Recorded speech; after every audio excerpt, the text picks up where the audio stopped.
Hey, welcome to the Cyberdeck Cafe. On this week's episode of Technical Difficulties, we are joined by Billie, Ruban, and Dahlia Lux, and here they are. Welcome on. Hello. Hi. How are you? I'm good. How are you doing? Good. So we're talking about keyboards tonight. Yes. Just to preference this, we are all noobs. We know nothing about them at all. So anything we say, don't believe it. Hey, Blaster. Hey, James. Lovely to see you. Hey, everyone's here in the chat. Nice. Welcome. I am not only a newbie, I also just do keyboards wrong. I only like the keycaps, so and cables. I quite like some cables too, but that's I kind of like the keycaps the most too. I mean, once you put the thing in a case, it's just they all kind of look the same. Yeah. Chip tech's out already. It's like, well, I'm buggering off then. And of course, this is April 1st, so all the jokes have been going all day. There's a lot of keyboard memes, a lot of fake keyboard news. Don't know what's real anymore. Yeah. I don't believe anything on April 1st.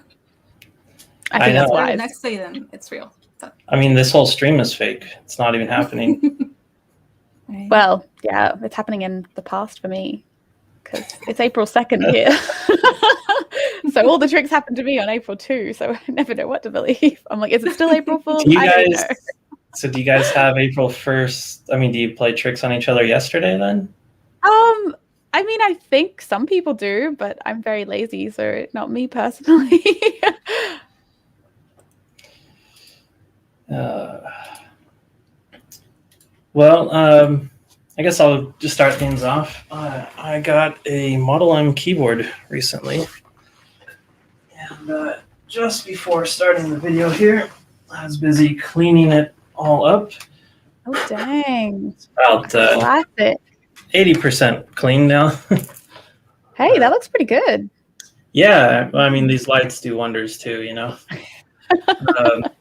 But it's actually in very, very good shape. And I have all of the keycaps over here. You can't really see them. They're all laid out because they're still wet. I literally just got done cleaning these things. But these are keycaps. These caps go over the caps. It's kind of a nice thing with some of these Model M's is they just pop off so you can clean them without having to actually remove the mechanism with the spring and all the stuff in it. So these are just little hollow shells that pop over about 1.5 millimeters thick. And they just so it doesn't have switches like modern mechanical keyboards. No, it has a switch plate, which is like a molded plastic plate. And it's going to be a little hard to see, but these little plastic circles and a spring inside that is kept inside. They don't fall out when you're taking the caps off. And then behind the plastic is a big metal sheet as well. So these things they're heavy. It's probably a good 6 pounds or so, maybe more. Sorry, I'm making a joke to Blasto in the chat. He said, "Yo, dog, I heard you like keycaps," and I'm like, "I put keycaps on a keycap." Anyway, sorry, I didn't mean to distract. That's okay. Wait, let's do that full screen. It's very cute colors. So I can see it too. Your dog, I heard you like keycaps, so we put a keyboard on the keycap. Yeah, that was the whole joke. I never really finished them though. But yeah, that was the whole joke. I just thought, what would our MK like? Probably that. Yeah, it was a fun thing. I like it. Yeah, so sorry, I didn't mean to distract. Yes, continue. So this is a buckling spring keyboard. I don't really know that much about how they work. They're not technically a mechanical switch keyboard. I mean, they are, but they're not. They're kind of a cross, or I guess, predate what you would consider a modern mechanical keyboard. But yeah, it's pretty cool. One slight issue with this thing is that this was used on some kind of a terminal back in the day. and that is an RJ45 connector on it. So this is how you used to plug in a keyboard into your terminal. Not very useful today, but I did pick up an adapter, which was sitting right over here a minute ago. There it is.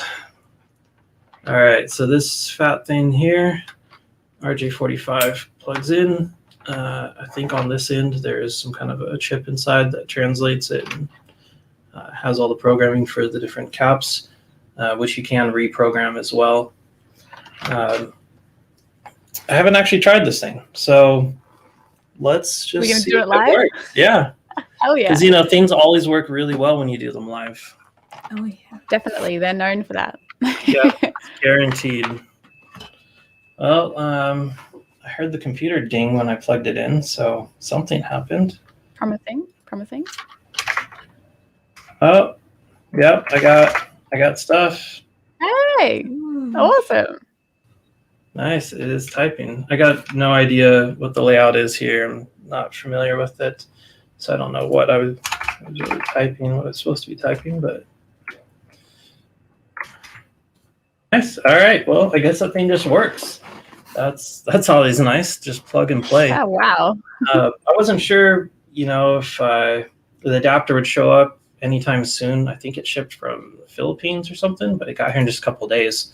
So I also ordered up one of these Teensy, I guess it's a Teensy 2.0, and you can make the adapter with one of these. The firmware and everything for it is available. There's a tool that lets you set the layout really easy. Is that QMK? QMK? It is not. It's some kind of a custom. Well, it might be based off QMK. I'm not sure, but it's specifically set up for the Model M's. I was actually just going to assemble that on stream tonight, but since the adapter showed up, there's no need to do that. There's a comment in the chat that it sounds good. Give it another clack. Let him hear. Hold your face near it. It does sound nice. Microphone's over here off screen, so it is quite a sound. I mean, I do actually remember these from when I was a kid. You'd get them for free, like from the side of a dumpster over if you walk past a couple buildings, an office building. Every Friday, there would just be piles of these old computers they were swapping out for something more modern. And, I hate to say it, but I've thrown out dozens of these into the dumpster because at the time they were just trash. They weren't anything special. They were just old, dirty keyboards used in a factory or something. If only I knew that I could have saved it for 15 years and it'd be worth slightly more. Like you mentioned that earlier, but hearing it again just pains me. Right? I mean, it does for me as well. Not just for that, but because I had, I had a bunch of the old, like the original laptops that were built, the ones with the like plasma CRT screens, those like glowing orange screens, and I just had stacks of these things, and they're all like in museums now. But what can you do? You can only save so much for so long. Yeah, we had a bunch of really early Apples, which are like super collectible now. My Apple laptops and stuff, and iMacs, and my Apple II. Like, I wish I still had that thing. I mean, the only thing I used it for was to play the helicopter game, but yeah. What else we had do you a do? black and white laptop, and all I did was play Hangman on it. Right? I mean, Great, that's what you though. do when you're like 3 years old and have a computer. We had a rainbow one too, and I played Kid Pix on it quite a lot. And then Dad noticed I really liked Kid Pix, and then he put me on his iMac, I think it was, or was it an eMac? Maybe it was an eMac. And he put me in front of Photoshop, and then that's how I learned Photoshop at 6 years old. Nice. Well, I hope no one minds the clanking and the clacking, but I'm actually going to start drying these things off and installing them while we're on stream. Something I might have a functional keyboard by the time we're done. Dahlia, do you have anything to show and tell? I want to see these keycaps. Ooh, I do have a bunch of keycaps and keyboards to show you guys today. Let's give you I full saw screen here. I saw Blasto mentioned it because I'm also trying to work on an adapter for my Apple Extended 2 keyboard. I have it right here, and it's actually really cool. Like, I could just pick that up because it's also pretty heavy as well. Here it is. It is made with dampened cream out switches. Nice. So it's actually very, very nice to type on. Like, I had no clue, but it feels like almost smooth. I'm not really sure how to say it, but like very, very soft for it, out switches. I don't know if you can hear like the difference or not, but it sounds lovely. Very cool. And it has an Apple ADB, Apple Desk Bus, what's it called? Cable. And I've never seen one before, so I was like trying to figure out how to like do stuff to it, if that makes sense. Because like, here, let me show you guys what the cable looks like. What's this it? Because I bought it from some random guy, like on one of those like local like what's it called? Local kind of like sales app things. And this was all in like some local university storage for like 25 years or so. And he had like all the cables and everything. It was super cool. Wow, that's wild. Yeah. And so I'm pretty excited to work on it because like keyboards and stuff is purely like totally a hobby for me because I'm in the medical field. So I know absolutely nothing about all this stuff. So I'm just like, what is a microcontroller? That's me too. What do you do in the medical field? That's cool. I'm in nursing. So cool. Nice. Yeah. And so I had to like look up all this stuff, and I ordered a TNC from my local micro center, and I was supposed to pick it up today, and then they're like, hey, what you ordered is out of stock. I'm like, okay, cool. Gotta wait. Wow, bummer. That's gorgeous though. I love the rainbow Apple logo. I wish they never moved away from that. It's so cute. Wait, where is it? Wrong side. Other side. So cute. I love that so much. I bet they'll go back to that again at some point. They always repeat their styles. I hope so. And I also picked up an IBM as well. And I was really excited because I'm like, I have a PS2 USB converter thing. I could just plug that in. And then I took a closer look at it, and it's actually a DIN little port thingy. So I have to buy another TNC for this as well if I want to like, work on it. But it's pretty clean. Yeah, that'll come up real nice. Oh yeah, that thing looks good. Yeah, it's all untouched in storage for so long. We're fine. Even the logo on it is looking pretty nice and bright still. Oh. The IBM on it. I get confused by my camera. Yeah. Nice. What's missing like a couple of the things. Sorry? Missing a couple of what? Oh, it's missing a couple of the keycaps. Like this. Oh, the covers, yeah. The keycap covers. There you go. Keycap caps. Yeah, and like this bottom one.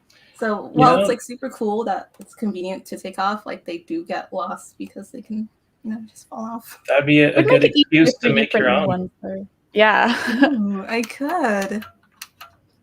Or just modeling clay, just like mold your own to fit over it, since it does just kind of pop over top. So, yeah, it's a pretty cool find. I actually bought 2 Apple keyboards, so pretty excited to work on all of them. Heck yeah. And I don't remember who mentioned it, but someone mentioned they wanted to see a keyboard with like a trackball on it. Ooh. And I have one that I did show off last week, but I can show it off again because I love it. It's so cool. Oh, that is too cool.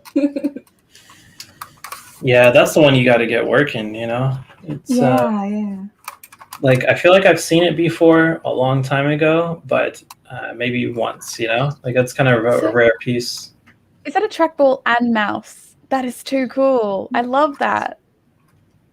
Yeah, I still need to like really like work on it and open it up and see what's inside because there's like weird little things on it that I just don't know, you know, about. I'd suggest you get it working before you open it.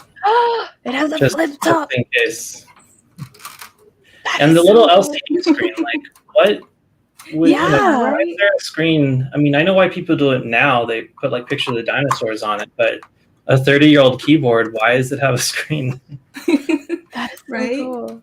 So I need to get it working and stuff, and then. What do the stickers say on top?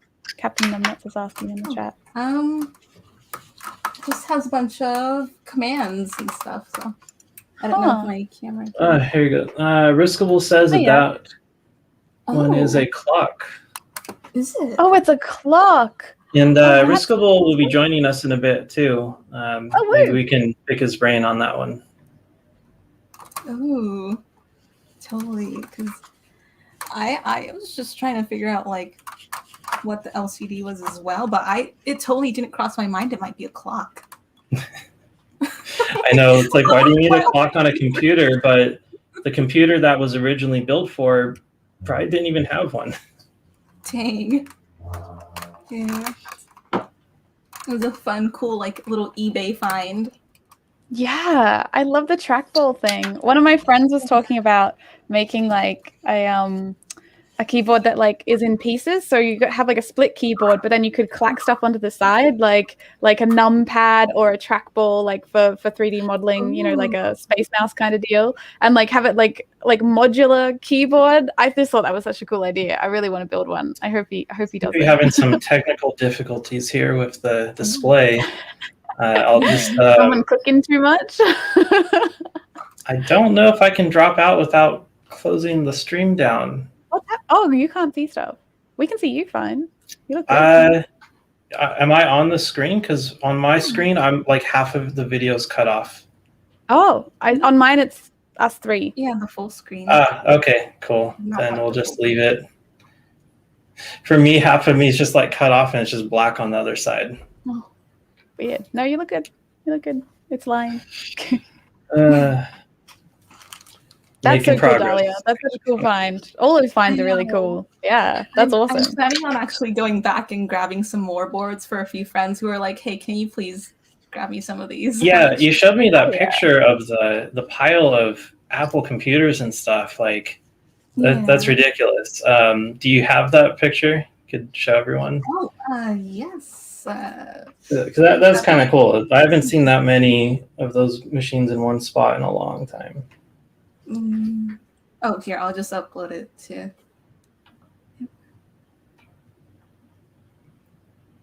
But yeah, there was like so much stuff there. I was super overwhelmed. Yeah, what a find. That guy must be making bank. He was actually selling everything for super cheap. Because I guess he didn't like really know like what all this stuff was. He just wanted it out. That's the best. You should just buy them all up. Those are the best. On Reddit. Oh, yeah. Ooh, I know like I could probably like sell the Apple keyboards for a pretty penny, but I just want to get it out to like, you know, people who would like really love it instead of like flipping it myself, you know? Yeah, fair. Sure. But also flip some of them. Yeah, just buy a few. Right. That way you can afford to give some to some people. Definitely. Here I am uploading this thing, and I will link it in the chat so everyone can see like what a crazy like, you know, little gold mine there was. Yeah, I was tempted to ask you to pick me up a couple there. Like, I'm probably gonna go back tomorrow, so if, offer stands, like if anyone wants anything. Dahlia's our keyboard mule. Yeah. Right? How are you gonna smuggle that one over? Like. I wonder. Long haul smuggle to me. I wonder how much they wanted for those the actual Apple towers, or like the flat towers that they had. I wouldn't restore it or anything. I would just like gut it and put a modern computer in it. Blasphemy. I know. Really. Like, did I just say that out loud? The retro people will be out to get you. Pitchforks and cat nine cables turned into cat o' nine tails. Well, that was hard to say. Try saying that 3 times as fast. I'll pass. Wait, did it upload to the chat? I can't see it. Huh. Let's see here. There's the private chat, there's the public chat, and you'd have to open the chats separately, like open up the stream. Yeah. You could post it to the Discord. We're all on the Discord, aren't we? Yeah. I don't usually jump back and forth too much just because, but... And you have a YouTube channel, don't you, Dahlia? I do. Yes, let's get that link up. Okay, Everyone awesome. right now, go join her channel. It's great. This is how I found her, was from her channel. Where is this? I am pasting that.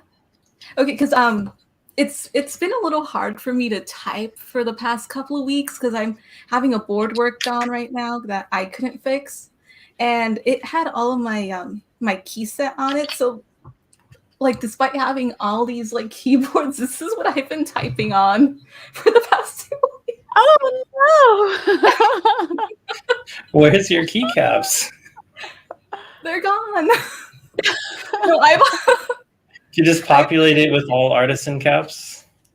I've been too lazy to put my keycaps on this because I'm like, oh, well, I'm gonna get my board back soon, and it's like, oh no, next week. And I'm like, all right, I'll wait another week. So, I've really tested my touch typing skills. Yeah, that might be pushing it a little bit. Not. But I've been making it work. So, Yeah, wow. Go you. let's see. Oh, we lost him. Oh well. Oh. Gone. Oh well. Oh, no. Just us. So do you not have any? And of your it just artisans now? died and rebooted itself. Oh. Wow, that was unfortunate. I think that this keyboard... does StreamYard have some hotkeys? Because I just pressed something on this keyboard and I think it caused it to reload the page. Oh, Probably. might be that. Yeah. Maybe don't be testing the keyboard while you're online. Yeah, I just unplugged that. Let's see. Where can I link out this picture with the which? Should I put that in? You should be able to put it directly into the YouTube chat, or just throw it in the private chat and I'll post it over. Oh yeah. Here, I'll do that. Because like I tried linking it out and it didn't like do that. Here. Oh wait, okay. It might work now. Yes, got it. The buckling key. Oh, that's cute. We were just talking about the no keycaps here.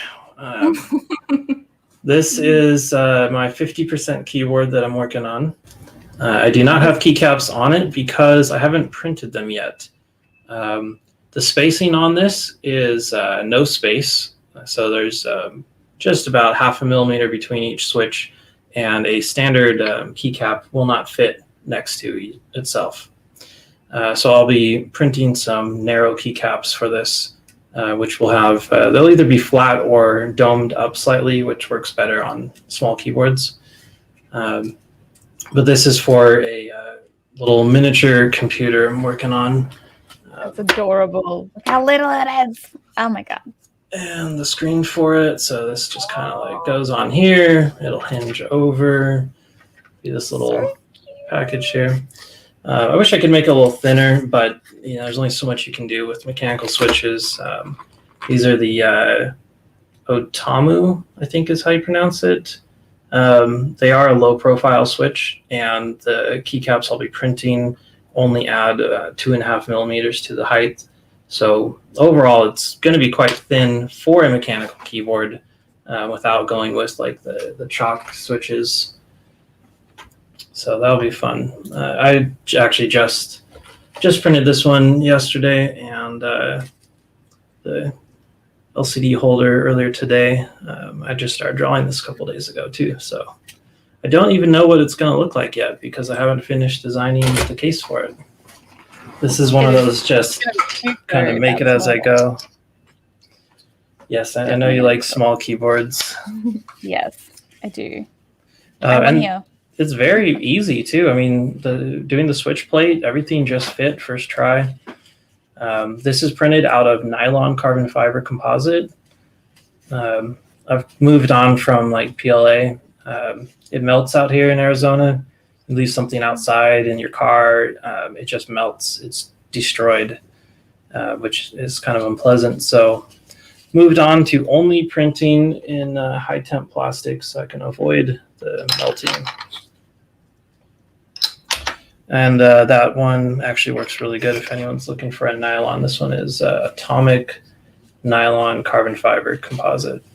And I've been printing it in an open, no enclosure, just at 280 on the nozzle and 80 on the bed. Perfect. Do you need to dry that much? You will. Like this one shows up with a little card in it that's got like a moisture indicator. And it was still good from shipping. It didn't pick up any moisture. After it sits out for even just like 10 hours, it could pick up moisture. It's very dry right now in Arizona, so it's not really a problem. But I have a food dehydrator, and you just put the rolls in there. It fits like 3 at a time. I am planning on making a spool holder so that the rolls can rotate while they're inside the dryer, so that I can run the dryer and then just leave them inside the dryer with a bunch of desiccant in the bottom of it, so it stays dry in between running it. You don't really want to run it all the time because it's extremely loud. It has a very loud blower fan, so it's just very annoying. And then you run a tube, like a PTFE tube, up to the printer and keep it all sealed so that you're not getting any moisture in. Does the carbon fiber actually do anything? Like, I've always had my doubts about it because, like, it makes the prints weaker. Yeah, like surely it makes them weaker. It makes them weaker. It has a lot of negative effects on things, but the positive is that it's very stiff. So, like, nylon is really flexible and it likes to warp and bend and stuff while you're printing it. Adding the carbon fiber to it just makes it lay down stiff. You lose some strength though. Is it eating through nozzles, or do you have like a Ruby Olsen or something? I've got a micro Swiss case hardened steel nozzle. I don't really know how long it'll last. Hard to say. About maybe half a kilo, I think, on those until the holes too wide. Generally. No. With the case hardened steel, you should be good for like 5 to 10 rolls. Okay. Cool. With the copper, it's less than half a kilo. It's maybe a quarter of a normal roll, like 250 grams, and you're just destroying the nozzle. And it's not just the width that increases, but it also gets shorter because you're grinding off the bottom layer of it. So by the time you get done with like a 20-hour print, you could just have a horrible mess on your hands. Yeah. Oh, Velocity was asking how my print mill has been treating me. Fabulously well. Very surprised at how amazing that machine is. Love the thing. Love it. I've actually just bought some wood because I want to mount it to vertically. To the wall, like Pooch did? Yeah, like Pooch did. I was like, oh, that's too cool. I won't be able to do it to the wall because I rent, and you can't put nails in the wall here when you rent in Australia. It's fucking ridiculous. What? Anyway, I'll be putting it on. I'll be putting it on the shelves somehow. But yeah, mounted vertically because I just think that's too cool. I want things falling off into a bucket. Yeah. Yeah, I mean, But that's... very well. I'm very surprised by it. You're not just mounting to the wall, you're changing, how gravity's going to affect the overhangs and stuff. Oh, no. Overhangs are more to do with the orientation of the layers. So, like, actually, you can go check out my new video on my channel, which kind of explains it a little bit. I was thinking that the vertical should actually work better with that layout. It shouldn't change it. It just shouldn't change it too much. Yeah, it's all about the layer orientation in regards to, the part geometry. It's got very little to do with the actual geometry in space. You said new video. When did that one go up? A couple of weeks ago, but it's all about the belt printer, and it's just like tips on how to use it, because people are starting to get theirs now, because this is like a pre-production. I got a special one, but now people who bought them are starting to get them. So I thought I'd do like all the things I learned along the way, so that other people, and like how to wrap your brain around the belt printer, because it took me a little while to like go from normal FDM to belt printing, because it's kind of a mind fuck. So I have some cute little animations and stuff to help explain. Yeah, when you're slicing up the model and stuff, is it just a plugin for Cura for the different orientation, or? It's like an instance of Cura. Yeah, it's like a special. So they made their own little version of it. Yeah, and it's like a sort of an older version of Cura, but I know they have devs working on it too, so it'll get better soon, very soon. But yeah, I mean, it's fine. It works fine as it is. It's just not got all the fancy features that new Cura has. Yeah. Yeah. I just dropped a link. I don't think I can put a link in the normal chat. I think you have to do that, Boots. I don't think Dahlia. If you open up, you just have to open the YouTube stream separately. Just open it, pause the video so that you can actually type in the chat. Like on the actual YouTube chat? Yeah. I just actually. I don't think. It won't show up, will it? If you go to the actual YouTube video, though. Yeah, that's what I'm on. And you still can't post links there? Well, I did just try posting one. Can you see mine? Because normally YouTube just rejects all links unless you're the video owner. Oh, yeah. You know what? Doesn't look like they're showing up. Yeah, you have to post them. I think Dahlia posted a link to the picture too, so you'll have to post both of our links. All right, let's go ahead and get that done then. Which keyboard? It's always a problem when you got more than one keyboard in front of you. Start reaching for the wrong one. I can't put glue on the wall either. Riskable. Glue. You need a lot of blue tack. It's very heavy. That thing is built like a tank. Well, just do some like 2x4s vertically and fasten them to your desk, your shelf, or whatever. I'm doing a French cleat. Oh, nice. Yeah. Let's see. All right, and then I'm just posting up these links here. Everyone go check them out. Dahlia, there's so many boards. Oh, the little tiny isn't that ridiculous? The little tiny computers. Oh my god, that's a haul. That's amazing. Look at the old Apple speakers. Wow. Yeah, I wouldn't get any of the the newer old Apple stuff, the clear stuff, just because it's not that useful. They're faster, but not fast enough to actually use today. Very cool. Yes, it is in California. I saw it last. It was in California. Yeah, you can charge people $5 to tell them where they are. Give them the location. We had some questions in the Discord earlier, some topics to cover. One of them was keycap profiles, and what they should go with for a thin kind of flat profile. My suggestion would be DSA, just because they're very common. What do you have there, Billie? I think this is CAM, but it's a subset of, I can't remember what it's subtitled. It's like row 3 for KA something else. But this is like this cute little vintage. It's kind of like rounded and pops up, and then it's got a rounded dip in the middle, and it feels really, really nice. These are all a bit wobbly because I haven't glued them properly yet. These are my embroidery keycaps, which are so silly. But I really like this profile. It's really comfy to type on. This kind of like vintagey, dipped in, cute vibe.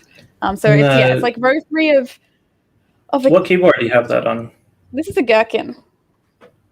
It's a little 30% silly thing. With clear switches. I didn't know. So this is what I learned to solder on. A friend of mine was like, here, I'll show you how to assemble a keyboard. And he was like, what sort of switches do you like? And I'm like, I don't know, but I think I want something quiet. And so he got me clears, which are like the most expensive switches on the planet. And like, they're not made anymore. They were made just for space bars back in the day. Like, and he just gave them to me without a word. And like, I only found out like, I don't know, a year later what they're actually worth. And yeah, I then went and thanked him all over again. But yeah, so it's very quiet. Like even right next to my microphone, you can't really hear them. But yeah, little Gherkin, 30%. Cutie patootie. And they're all embroidered, which is just the most stupid thing ever. It's very impractical. I think it's great. It's so cool. It's the most innovative thing I've seen for keyboards in a long time. They did go a bit nuts. They were everywhere, like Hackaday and Make and all over the spot. With Adafruit, they all shared them. It was pretty wild. It was a wild time. And it was sucky because like I only shared my prototype, which were these ugly gray ones, and they were the ones that went viral, and all my like cute little like glittery, nice colored ones have just like not done nearly as well. Guess I should just make things better before I release them.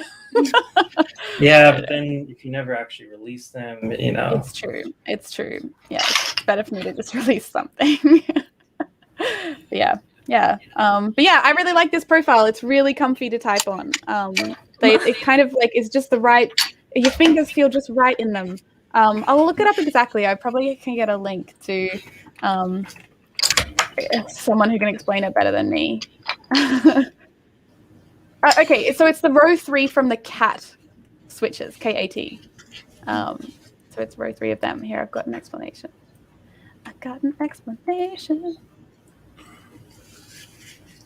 Yes. Links. Woo.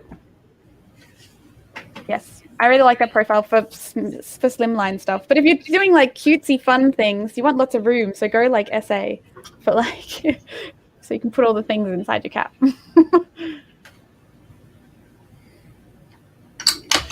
This is quite a puzzle, putting all these caps back on. There must be, what, like 120 keys here?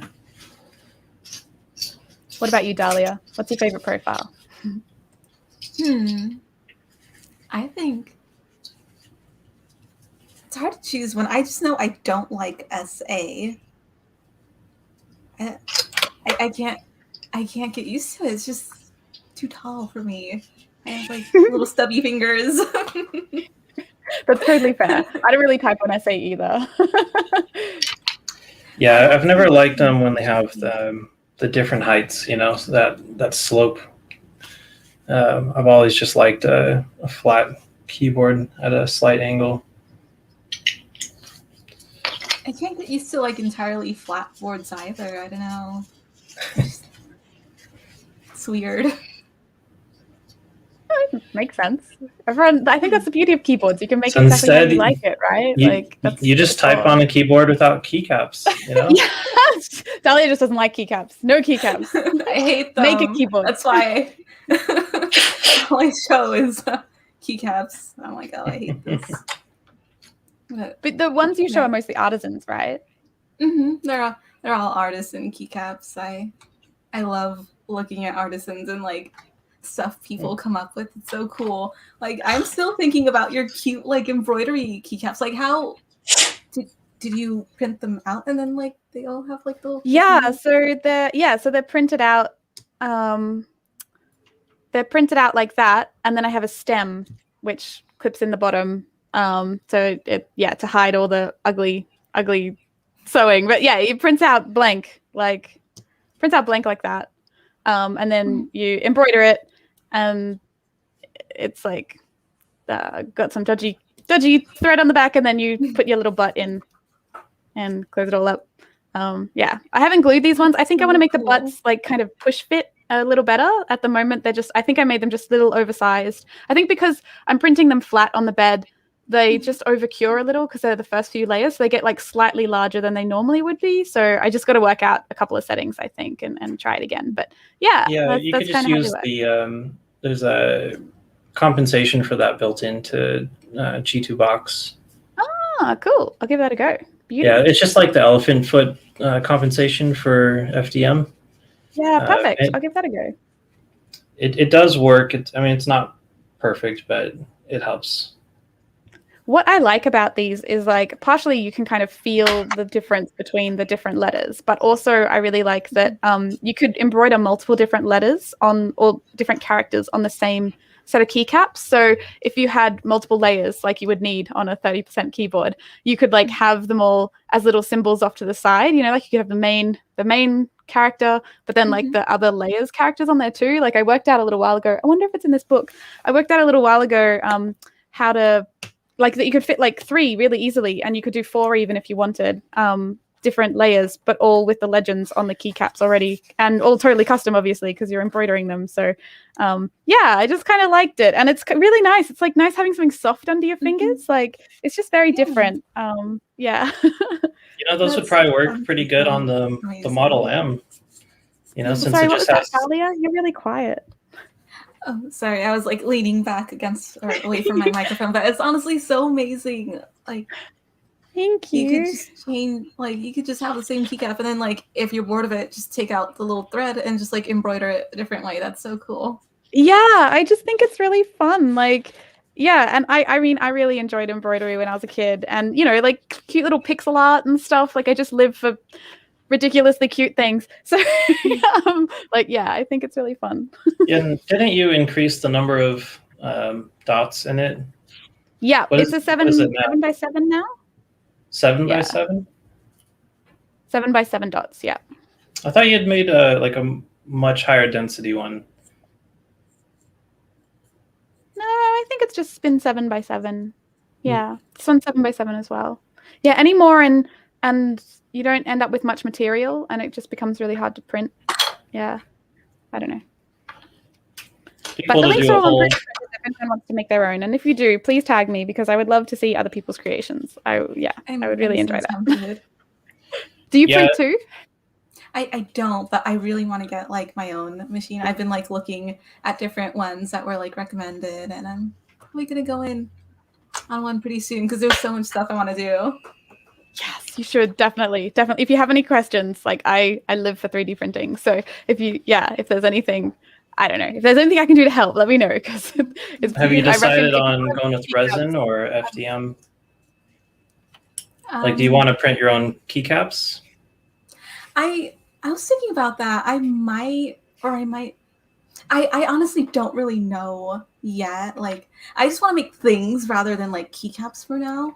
So I don't know. You can still make pretty large stuff on resin, but yeah, FDM is generally just kind of easier to do large scale stuff. With resin, you get a lot of warping, and you have a lot of issues when you cure the part when it's something really large with a lot of complex shapes. Yeah. They're just like things that I'd rather like make things for now than like stuff or like caps for my keyboard, I guess, if that makes sense. Because like sometimes I'll be like walking around and I'm like, oh, I really wish I had a specific shape for this one thing that to like. Yeah, I mean, it's nice for like when you want to hook or you want to, especially for just like cleaning things up. Being able to just hang stuff up. It's pretty nice. Yeah, if you want functional stuff, definitely go FDM. Like, I love resin printing for so many reasons, but if you want to make stuff to do stuff, yeah, get something FDM for sure. I can't find I had like a little sheet of them. Oh, maybe it's on, anyway, doesn't really matter. I just had a sheet showing that I could do more than one letter on it, but anyway, it's gone. I don't know where it is. I probably erased it. I do that a lot. Anyway. Yes, 3D printing, so much fun. It opens so many doors. If you like making it all, I think anyone who makes anything would benefit from a 3D printer. Yeah, I mean, like here I was testing out the fit for some just from a little like kind of 30%. I was working on the thumb placement and just a quick print, pop in the switches and see if it works. You don't really have to print the whole thing. It's nice being able to just make piece by piece, just to test all the fits, test the tolerance on everything. I mean, most of what I make on the printer now is just, for cases and stuff that I want to build into some kind of a gadget. But when I got it, I definitely did a lot of just printing hooks and latches and just quality of life items. It's nice when you don't have to like go to Home Depot and buy a pack of something if you just need one little latch or something. It's kind of fun. But for keyboards, it's also kind of fun too. It's like here's a prototype switch plate just to see if the spacing was good. Didn't have to print the whole case, so there's not much waste here, and it was very quick. Some other one from some previous idea I had, and got a lot of these sitting around here. Yeah, it's awesome. It's awesome. It opens up the world, I think. 3D printing is, yeah. I've got like all these things that I just want to make, and I'm pretty excited. What do you want to make? Can you share any? Okay, there's this cool idea I've had. It's actually like I want to make a case for my artisan keycaps. I want to make it like a coffin shape. I don't know how it would work out, but I just want to make it like into a coffin shape. Yes.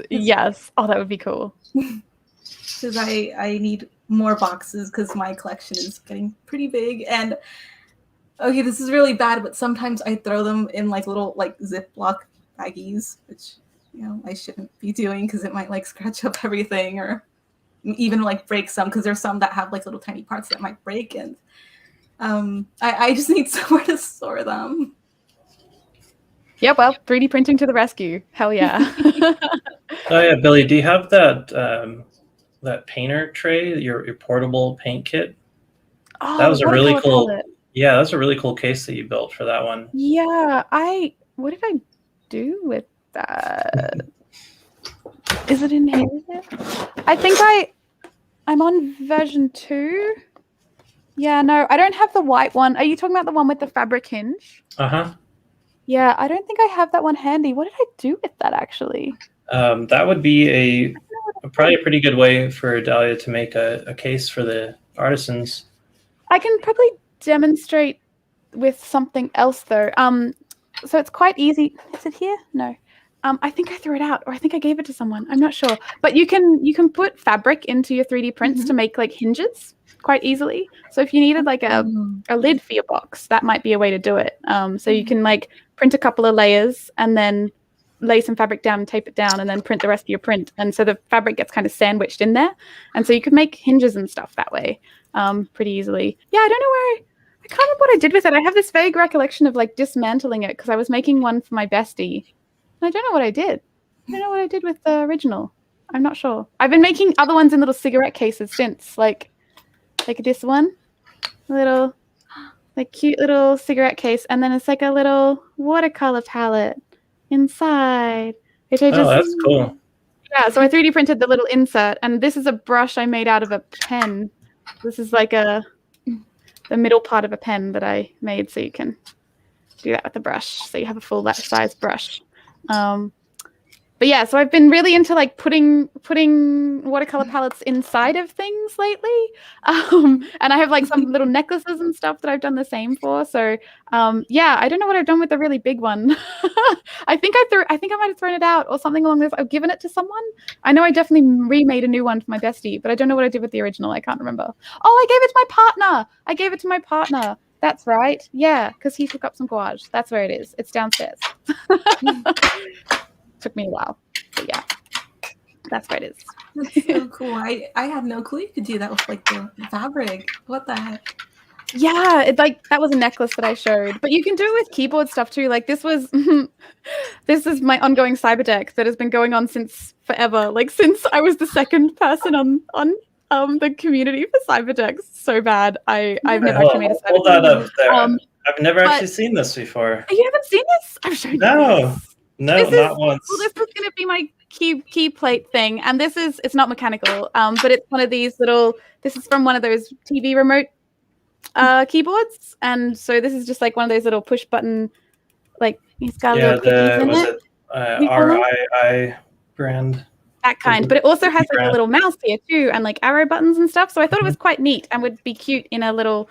And I wanted to make, so this is for my Polly Pocket inspired Cyberdeck, because I just wanted to make a stupidly sickly sweet Cyberdeck, which is probably going to be ridiculous. But yes, this is for that. And the keycaps are little love hearts, as you can see in here. Gosh. And they're printed on fabric too. So the fabric is like the membrane for the keycaps, so they all stay, where they should be, and they're not just loose underneath the faceplate.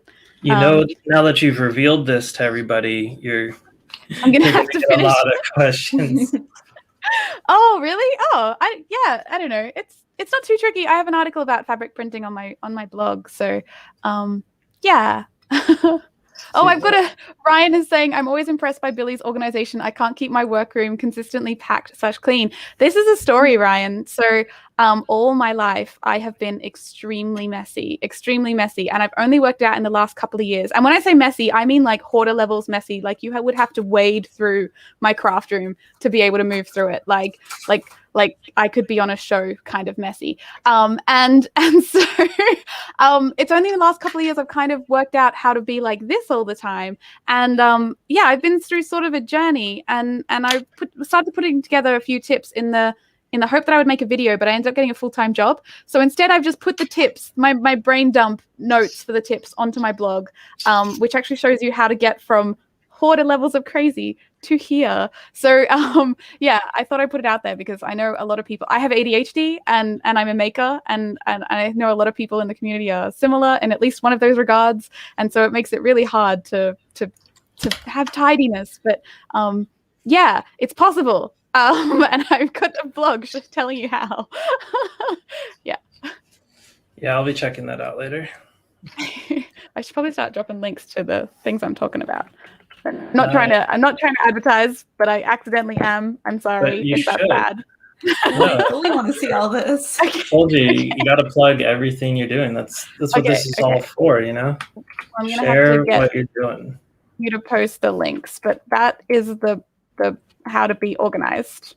And then the fabric printing is another link. You're gonna have to post them. Boots. Mm-hmm. Boot on it. While we've got a moment here, everyone go subscribe to Dahlia's channel and Billie's if you haven't already.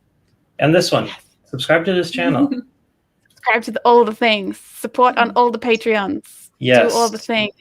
Get me to 1,000 subs so that I can start monetizing this shit. Yes, please. More money for the capitalist. Yeah, Ryan is saying, I love the fabric printing when I saw it used for scale mesh, but I don't cosplay, so I haven't found a way for me to use it. Yeah, I think a lot of people know it for the awesome scales that David Shorey is known for. But I think there's a lot of functional uses for it too, like that hinge thing. That's obviously way more durable than a normal 3D printed one, which would break in a couple of uses, really, even if you were using nylon or something. So I think there's a lot of strength in using it there, but also to create a composite material on your printer. So you can get fly screen mesh, like for windows and stuff, and that's actually fiberglass strands. And what you can do is you can do that same layering process with the fabric, except just using this fiberglass mesh. And if you do it right, like doing different 45-degree angles, you add a whole heap of strength with very, very little weight gain, very, very little weight added. And I've seen people do drone parts like that, but not enough people. I think it's not well known enough that you can add a whole heap of strength to a part really, really easily just by laminating in a few sheets of like fiberglass material. So do multiple layers of it then. So print a couple of layers, layer down some of that mesh, print another couple of layers, layer down some of that mesh on a 45-degree angle, continue printing. So you're basically making a composite material, like what airplanes are made out of, except on your 3D printer. And you don't need, like a Mark Forged or something to print continuous fibers. So yeah, I think that's really cool. And then obviously just trim off the remainder at the end. I think it needs a lot more exploring. I haven't seen enough people do it, but I think it holds a whole heap of potential. Yeah, I saw, what was it, Thomas Sandlander. He did a bit of that with the resin. Tried adding some other materials and stuff. It's kind of fun watching that because I did that a couple of years back. Tried a bunch of different fibers and stuff, and it's just a massive mess, and I wouldn't exactly call it a success.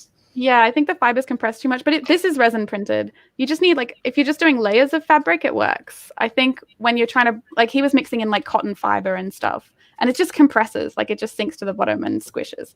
But if you're using layers of fabric, I think that's the way to go, because then it's I tried it with 20 bamboo fiber, so it's like pure fiber.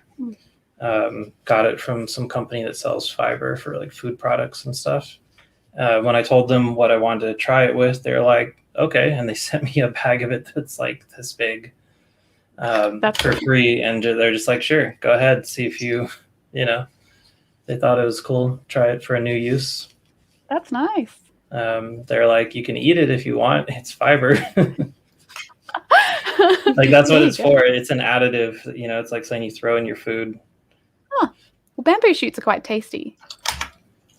I have not actually tried eating it, but it is kind of comical having a giant bag of white powder sitting on the shelf. Yep. I remember this one time when I was a kid, I was buying, that stuff for making diorama trees, that weird like moss that they paint different colors. Flocking. I had like a giant bag of that. I was like, not like kid, like a teenager, but I was like an oblivious teenager. So I had no idea that it just looked like this giant bag of weed. And I just had it under my arm, like walking around the mall. People like looking at me funny. And I'm like, what? And Mum's like, it looks like weed. My mum had to explain it to me. It was funny. Yeah. Yes, that is flocking, and you can use that for a lot of fun things. Like if you want to give a really cool natural mossy kind. It like okay, like the peat moss. Then yeah, it's like Spanish moss or something. I think we call it here. But yeah, yeah. Dahlia, do you have any of your caps around? I'm really curious. Or are they all on the keyboard? That No, I have them all right here in my bookshelf. Yeah, let's give you the full screen here. Books. Show and tell. Show and tell. Who has books anymore? What's a book? Like, only the bottom layers is for books and then everything else. Oh, see, I need a new box. You need boxes. Everything's just laying around. But I have a bunch. Where do I start? Oh, here's the favorite. One that, yeah, this is one of my favorites. The one.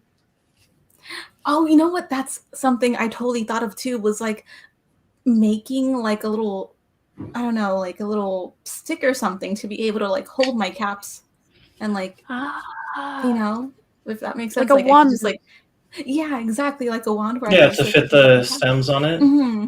Definitely. Yeah, otherwise, I just have to like hold it up. That's perfect kind of use for a resin printer or FDM, either one, It's hard to see, but it's one of my favorites. It's like a very shiny, glittery purple cap, and it has like this cool, like little sigil-looking symbol on it. That's gorgeous. Hard to see. But it's super glittery. Is it included? That's pretty. Yeah. And okay, this one's actually really cool. Like looking at it, you might think it looks kind of like ugly because of like the ugly little face he's got going on. Oh, that's Hungerworks. Yeah. Yeah, that's awesome. He's lovely. We don't chat as much anymore, but we used to DM every day. Oh, yeah, he's an awesome person. Super knowledgeable about like cap making and all that stuff. Mm-hmm. It's like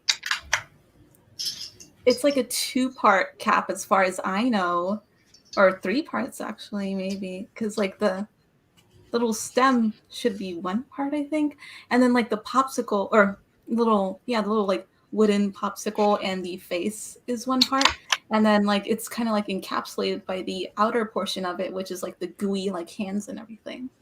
So it's That's super gorgeous. cool. I wish my camera would pick up on it like a little bit better. You could do the makeup thing, put your hand behind it and see. Right. Oh, did that actually work? I don't know. Sometimes. Oh well, that's awesome. That's really cool. Yeah. I need like a separate little camera for like zooming in on all of this. But yeah, I'm working on doing that for my setup. And let me see. Oh, this one's actually pretty cool. It's like a gold, like this gold color cap. And That is so wow. And has, that like, really a looks report like on it. gold. Yeah, it's definitely made out of like some kind of metal. I'm not super sure. Like, because I got this from a friend. He's like, hey, pick something out and I'll send it to you. And I'm like, oh, this looks cool. And got this. Ooh, we should. No, that's not working. Wait, let me put my light away. Or like the light away. Oh yeah. Very Nice. pretty. I don't know. And, Now, does that fit on a keyboard at all? let me check, since I have so many spaces on which to test it on. Like, would you be able to fit anything next to it? Let me see. Like, I mean, it's I'm not sure like you that really, Yeah. it's not like you're really going to type on them, but I don't know. Some of these artisan caps, it's just like they look so cool. I would want to use them. Yeah. But then if I can't actually fit them, maybe you need a custom keyboard that's got like a 3U spacing between every switch, so there's room for all the giant. Definitely has to go on the very top layer, because you probably wouldn't be able to like fit anything behind it. Yeah, So that's a cool looking cap. yeah. Now, do you know the names of all the artists that go with every one of these keycaps? I do, except for that one, because like I mentioned, I have no clue where this came from my friend, but I do know every single one of them, and they're all super cool. Oh, here's actually another.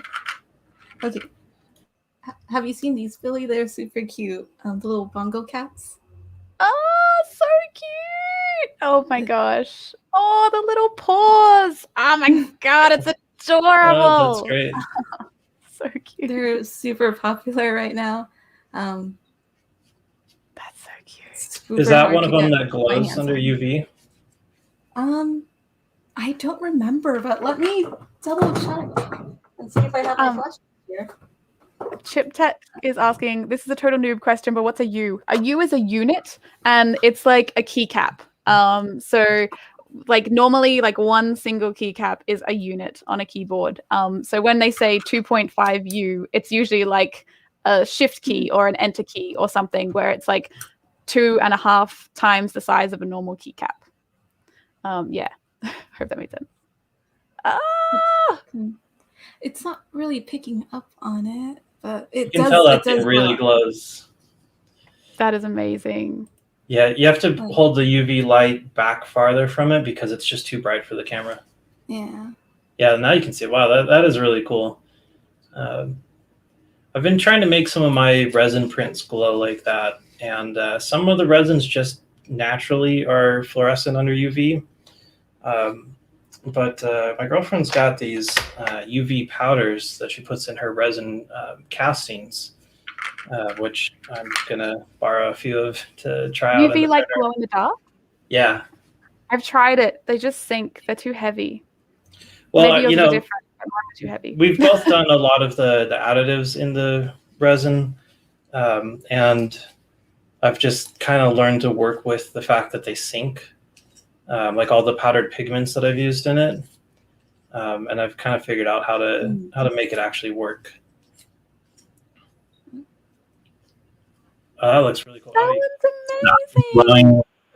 That's awesome.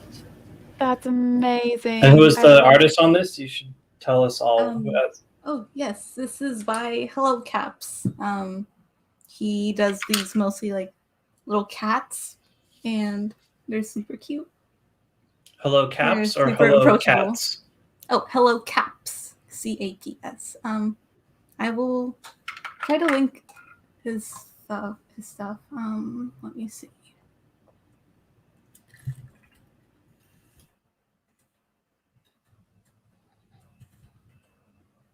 Ben from Hungerworks says hi. I might have DM'd him to be like, "Hey, I'm talking about you," and he's like, "Oh, I know you. I know Dahlia from meetups."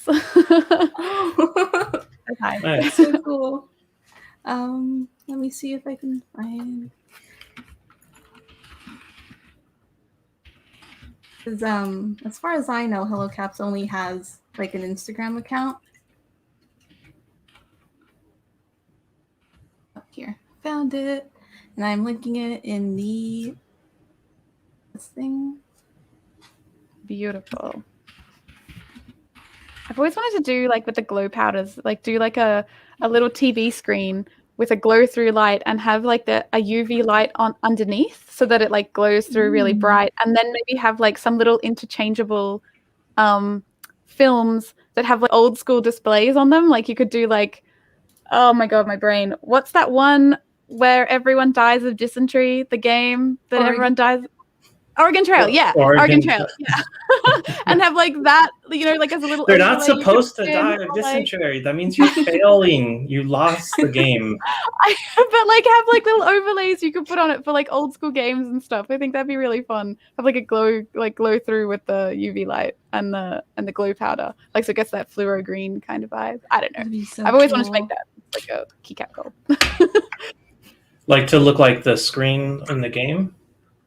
Yeah, like make the whole keycap look like a screen, and then you have a thin layer of glow in the dark powder like going on, and then it's lit underneath by a UV light to activate the glow powder, and then on top of the glow powder you have like a film with different like old screen layouts. Like yeah, that'd be really cool. I think it'd be cute. Tetris. I don't know. You know, putting the UV LEDs in the keyboard would be great too. I mean, everyone always does the RGB, but just having UV under it, that has an effect on every kind of plastic. You know, you'd have all kinds of cool glowing effects from that. And melanoma. Later, eat comics. Bye, sleep well. Those UV LEDs, by the way, that it's near UV, that frequency of light over like 400 nanometer, it is not harmful. It won't hurt your eyes unless it's real high wattage. So you don't really have to worry about it.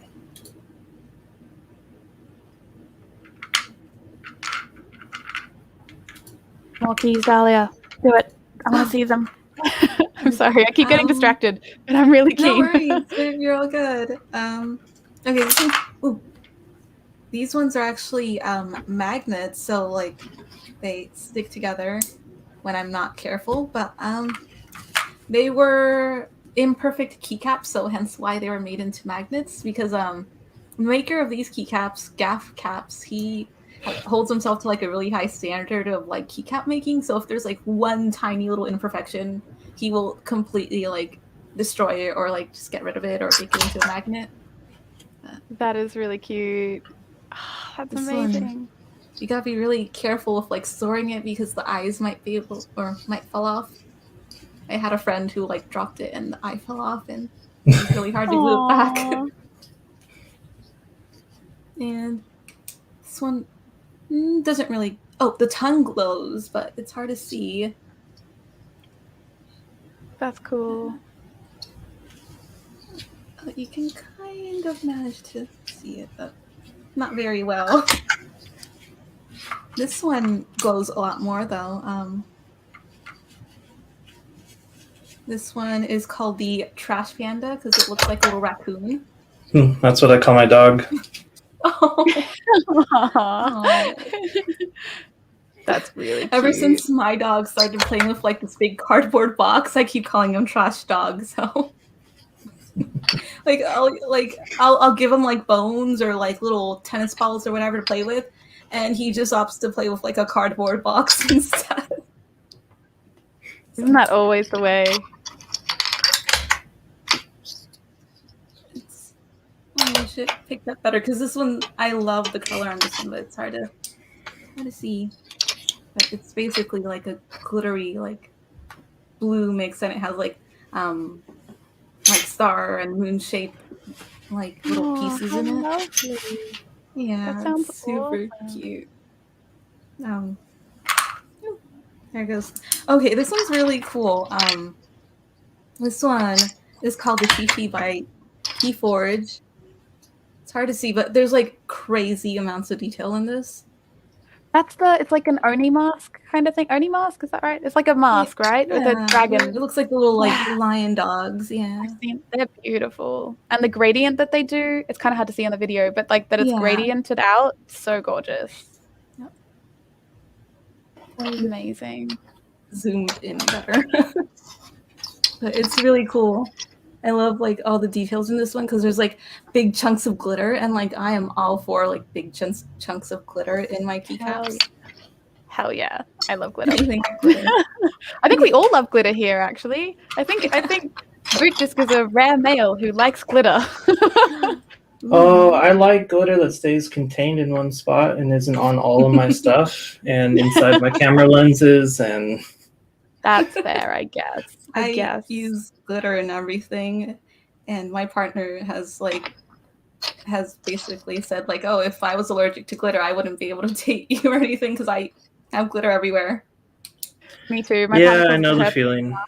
He hates it. This one's actually one that I had specially made for me, and it looks like a little Dracula. It's like an encapsulated face. Oh, that's so cool. That's excellent. Who made that for you? That's awesome. This is by Prime Caps. They are a couple out in Canada, and they make all sorts of like really amazing keycaps. Like I could gush on about them forever, but like they are some of my favorite makers. Like they made the cool purple one. They make like a cool like little skull guy.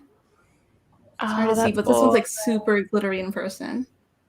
Oh wait, maybe this one's easier to see. I don't know.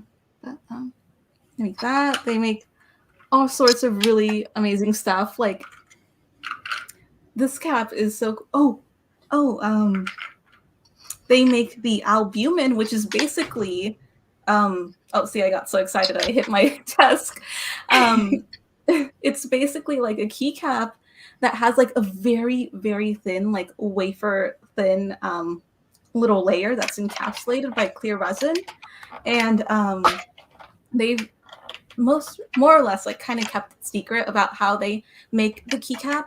But as far as I know, they paint it onto like a surface, like a liquid surface, and then they take the keycap and dip it over that surface, and it just like comes out like a face. It's so cool. Let me try to find that.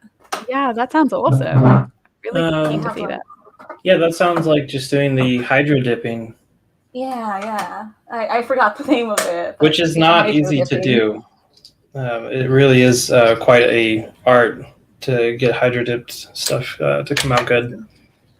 This one is like a Canadian themed one.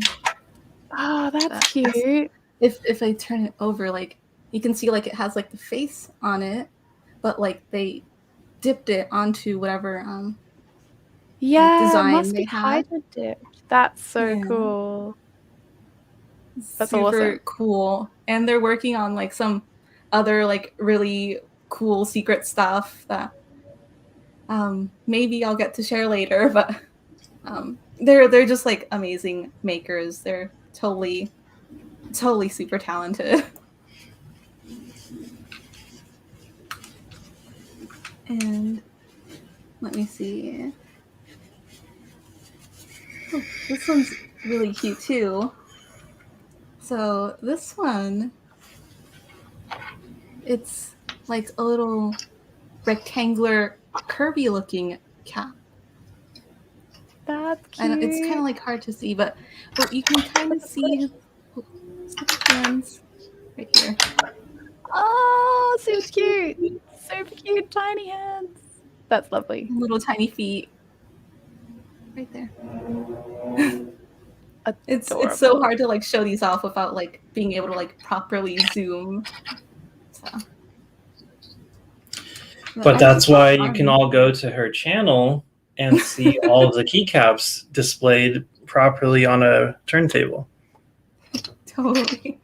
But I just love collecting keycaps and like finding keycaps. I love seeing like all the creativity and colors that go into them. Oh, and this one's super cool. I haven't made a video about it yet, but I probably will. It's called The Pain, and I gotta link you guys because it is so crazy detailed that like showing it on my little webcam would not do it any justice at all. Who makes this? Brewcaps makes this, and he actually makes them like really, really affordable compared to like other keycap makers. Now you say affordable. Yeah, I was going to say, like, how do you feed your keycap addiction? Like, because that's a lot of artisans, and I know how much artisans cost. I was going to be like, where are you getting that keycap money?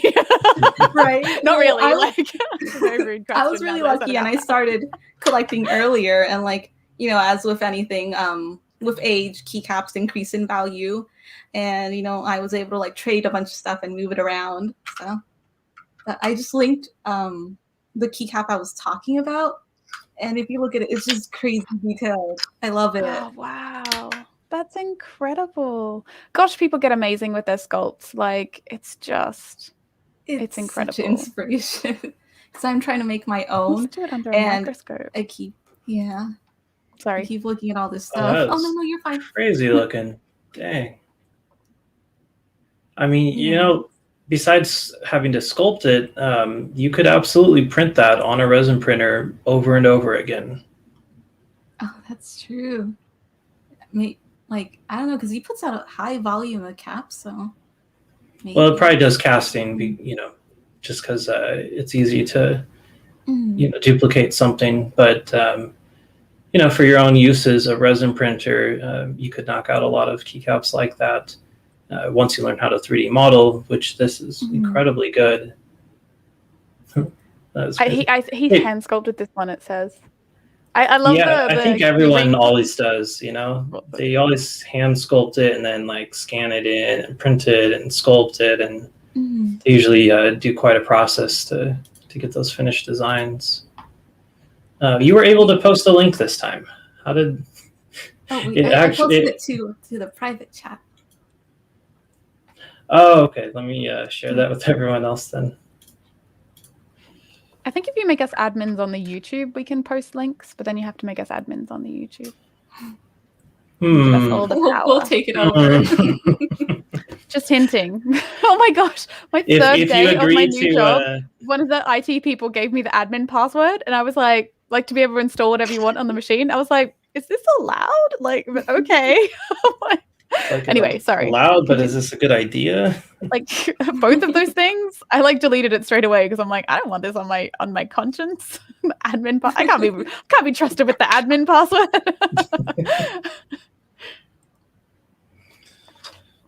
Still going on these key switches here, and the keycaps. I feel like I should be doing something, embroidering or something.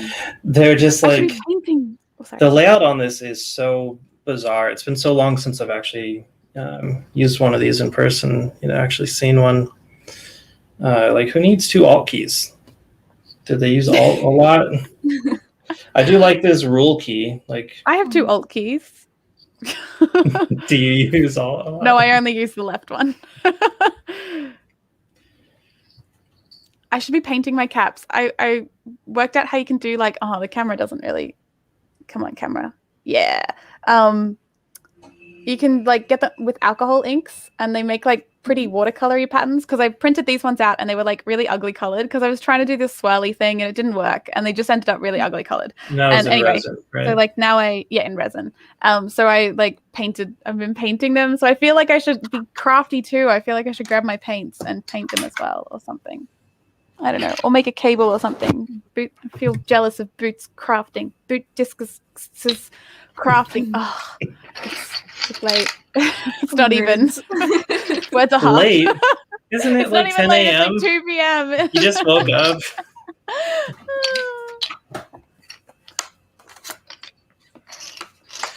Speaking of crafting, though, Billie, you mentioned you were gonna show us how to do a cable sleeving.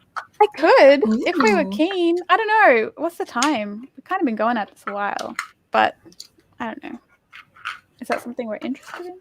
I don't know. Maybe you should make a video about it. I'll make a video about it. But I did want to point out that you can sleeve things in fabric too. I don't think many people know this, that you can like make like it's called a rouleau, but it's like bias, cut a bit of strip on the bias. Come on, camera. Cut a strip on the bias, and then you can cover things in fabric. I just haven't finished the whole thing here, but it was just a test. But yeah, you can cover things in fabric as well, so you don't actually need the like paracord. You don't need to find paracord in the exact color. So did you stitch that and then turn it inside out? Yeah, so it does have a seam on the back, but it's really hard to tell. And if you lay it in the right direction, you really can't tell at all. Yeah, and if you do the seam right, you shouldn't really be able to see it. Like, it is there, but yeah, depending on the pattern, you really won't see it. But yeah, I also think we should put beads on these cables. I just think it's real cute, and they fit Pandora beads, just in case anyone was wondering. if you have someone in your life who likes Pandora beads, they fit Pandora's, like for the bracelets, which I've never quite enjoyed. But I like the idea of little charms on my cables, and I printed these ones, obviously. Everyone's always using these airplane connectors, these aviator connectors, and they're terrible for USB cables. They really are terrible. They're heavy, and the fitting on the end is much too large to actually cinch down around a normal thickness of a USB cable. So you end up having to use a really thick one just to make it fit. But I mean, they look cool, right? That's the whole point. Yeah, but these ones you can make flat, and like they're just kind of cute. I just think it's cute. More cuteness on our. I just think keyboards should be. There's so much cuteness potential. I mean, you could have different shapes so that you can identify the cable. Like when you're reaching in your bag trying to find something, it's nice to actually be able to tell what it is. You could have a triangle on one cable, a square on another. Yep. I think so. That's so cool. I never thought of little charms for like a cable. Yeah, I just think, you can put all sorts of things on there. You can put your name. You can put, I don't know, it just will be silly fun. I'm all about silly fun. I think, just love tiny things that are stupidly cute, like grossly cute, like Polly Pocket levels of cute. Yeah.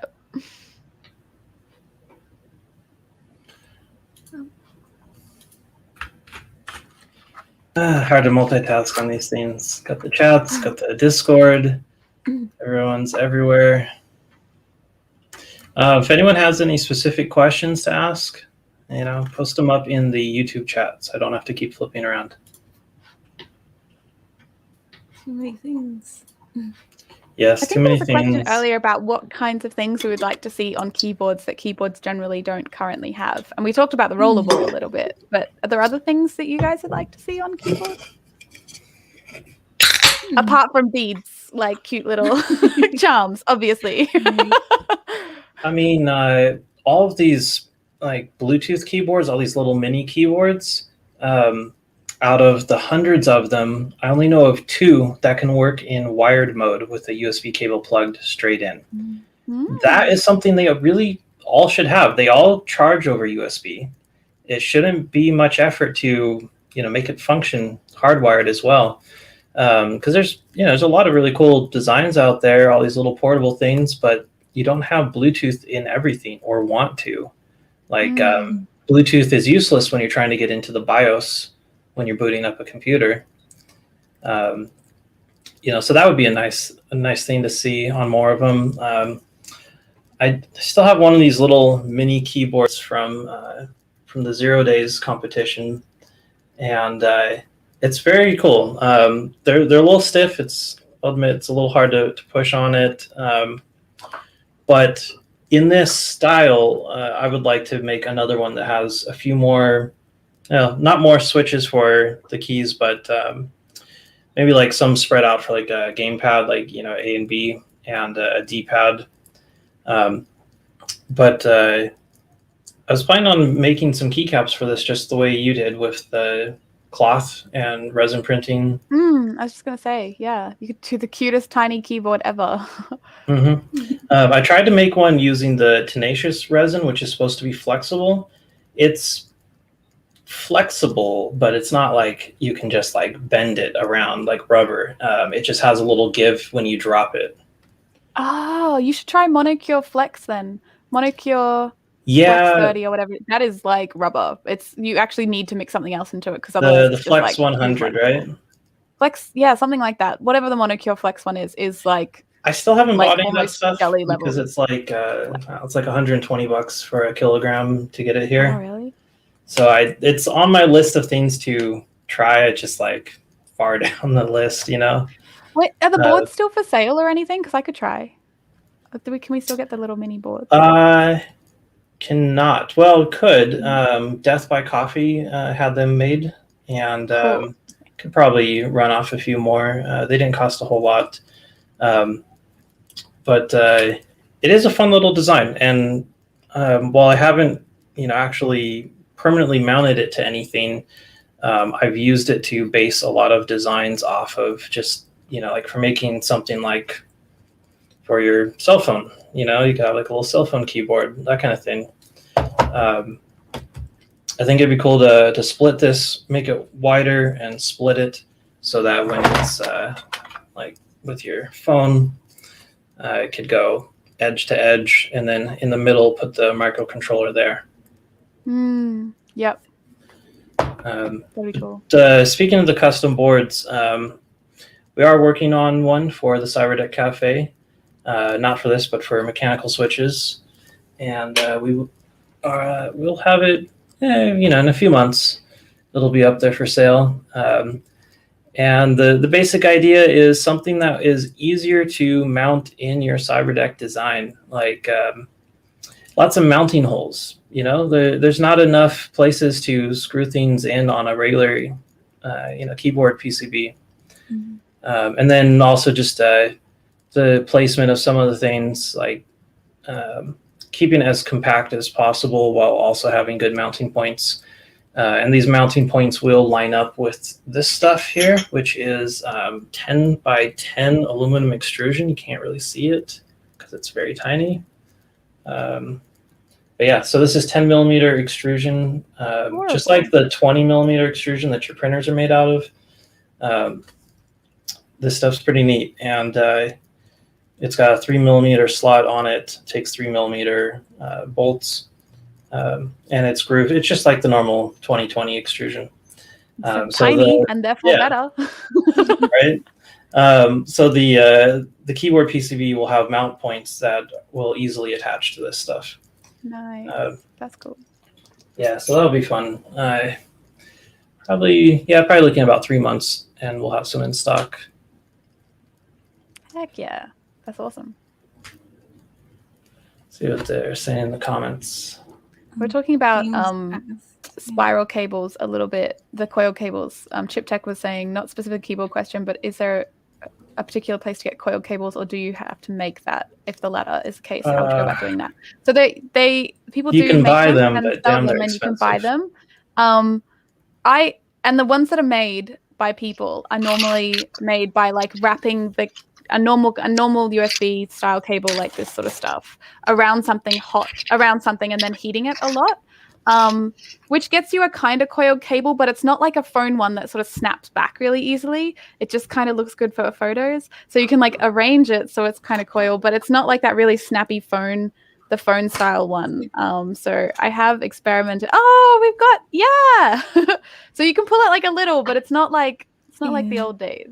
I feel. I don't know. What would you think, Dahlia? What are your thoughts and experiences with them? I haven't used this one much because it was sent to me by accident. So yeah, it was sent to me by accident, and I don't have anything I could use it with because I don't have any keyboard with a USB-C port. So, but as far as aesthetics go, it's really pretty. But the coil, I don't know. I just don't see much use for it. It's really just an aesthetic thing. It's really cute though. Like, I mean, the actual purpose is so that you don't have just a coil, just a loose coil of wire just stacked up on your desk or whatever. Yeah, but I think with the made ones, they kind of loosen over time as they're stretched. Like they're not really right. Like it's kind of like the original reason we had credit cables was so that you could stretch and snap them, but like these ones you can't really stretch and snap, so like it would end up only being it's not like those that are made that way, like as they're extruded they're curled or whatever. It doesn't quite go back as good as it used to, but this one's like 35 years old, so and it still snaps back. Unlike the new USB cables where you can do it like twice.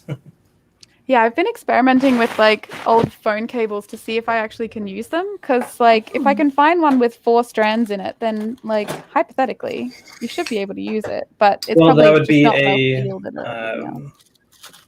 an RJ11 for 2 lines. Like the old style phones when you had your main line and a second line. If you were rich. I need one with like 4. Right. So you bump up to just Ethernet cable. Yeah, and I don't know whether they make coiled Ethernet cables. They do. There's tons of them. Oh yeah, there's tons of them. And you can just cut the end off and solder on your own fitting, or just use the RJ45s on it. Well then.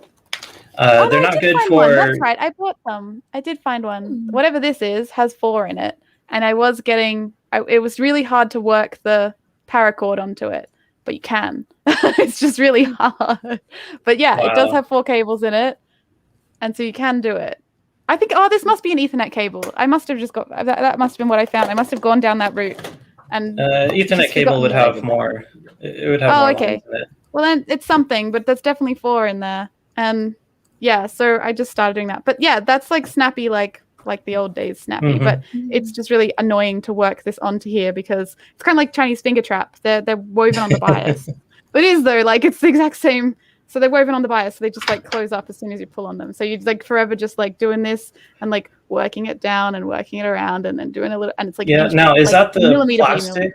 Is that the plastic wire loom, like the stuff we use for cable management in computer mods? This is off. It's just off paracord.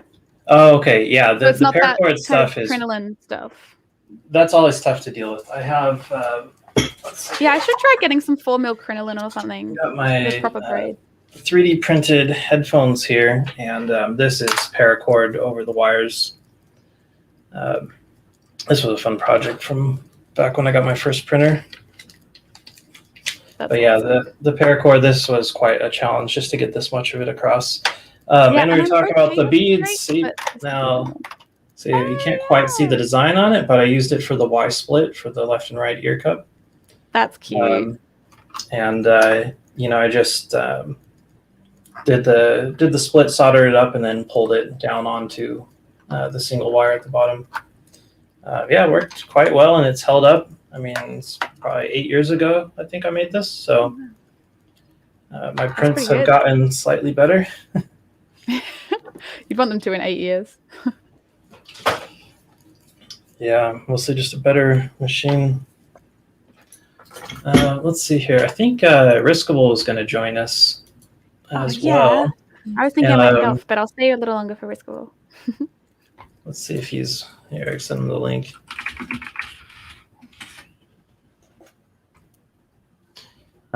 Anyone that doesn't know, Riskable has been making some very cool little key switches for mechanical keyboards. It's a Hall effect sensor instead of a copper contact. Maybe he fell asleep. It is late where he's at. We'll give him a minute, see if he joins in. He's in the north somewhere, isn't he? Europe? Yeah, east, far east or something. Wherever he is, it is late there. I should finish this. Now that I must have just forgotten it. I should finish it. You probably gave up after you got done with like the first Got 4 that inches far of it. and then gave up. Yeah. Realized that it's not possible to get that on there. I mean, it's getting on. It's just really time consuming. Maybe I mean, I went, oh, well, that'll work. And then the end. I probably just did that. Problem solved. Is the piece you have there even big enough to? No. Maybe that's why you gave up. Maybe. It's kind of cute though. I love the color. Yeah, it's quite fun, the pink. Except it gets kind of dull with the black underneath it. I don't know whether you can probably can't see it on the video, but this is a lot brighter than this because the black kind of shines through a little. So I think I might have to try and find white ones or something, white cables. That might be even harder. I don't know. I might head off though. I might, but this has been so lovely. It's been so lovely to meet you, Dahlia. Your caps are amazing. So yeah, we should hang out. It's been really, really fun. So, yeah, this is great. Thank you so much for having me. Yeah. Thanks for being on. And for anyone who doesn't know, Billie Ruban, one of our mods at the group, and a mod pretty much everywhere, all the coolest groups. If you follow her, you'll find all of the best groups to join. Yeah, I used to help moderate the subreddit and kind of thankfully don't anymore. But I help moderate the larger 3D printing Discord as well. By subreddit, I mean 3D printing subreddit, because that's all my world is 3D printing. But yeah, I have a little YouTube channel too. So yeah, that's my pitch. That's me. Yes, go check it out. There's lots of cool stuff on there. Yeah. Thanks for inviting me, and thanks for hanging out, everyone. And yeah, I'll see you on the Discord. Bye. Later. Bye. And now there were 2. I saw that James Williams asked in the chat if I have a 40% board, and I do. It's the one I always show off because it's super cool. Oh, Your weapon. sky. I know. So it's like a staggered a layout, and as far as I know, I'm pretty sure these are essay profile caps, hence why I don't really use this as much. Also because like it leaves no space on my desk at all to use it. But it's pretty fun. Yeah, how do you feel about the staggered layout like that? It's very hard to get used to. Or not as much though as ortholinear layouts, which is like the straight ones. Like I can't get used to those, but this one's a little bit easier to use than the straight Yeah, ones. I do all right jumping between an ortho and a standard staggered. Yeah, I don't know how you do it, but like if I try to use like the ortho ones, then I'm just like kind of like pecking at it, whereas like with regular boards I can just like full hands. Super cool. That is a really cool board. Who made that one? It is by Q Lavier. He has a website, so let me find that out. Oh, I wonder if my board sounds a little bit louder since I'm not using any keycaps on it. Oh, here you go. I'm linking it in the chat so that way. Well, I've almost figured out where every one of these keycaps goes. I've got enough on here that I can actually type on this thing. Oh. And it definitely got some click to it. And let's see, James is going to be joining us on screen. Let's see if he's ready to jump in. Webcam utility. No, looks like he's having some technical difficulties. That's all right. It's to be expected. Yeah, that always happens around here. Is that Hey, work? there you are. Yep. What's up?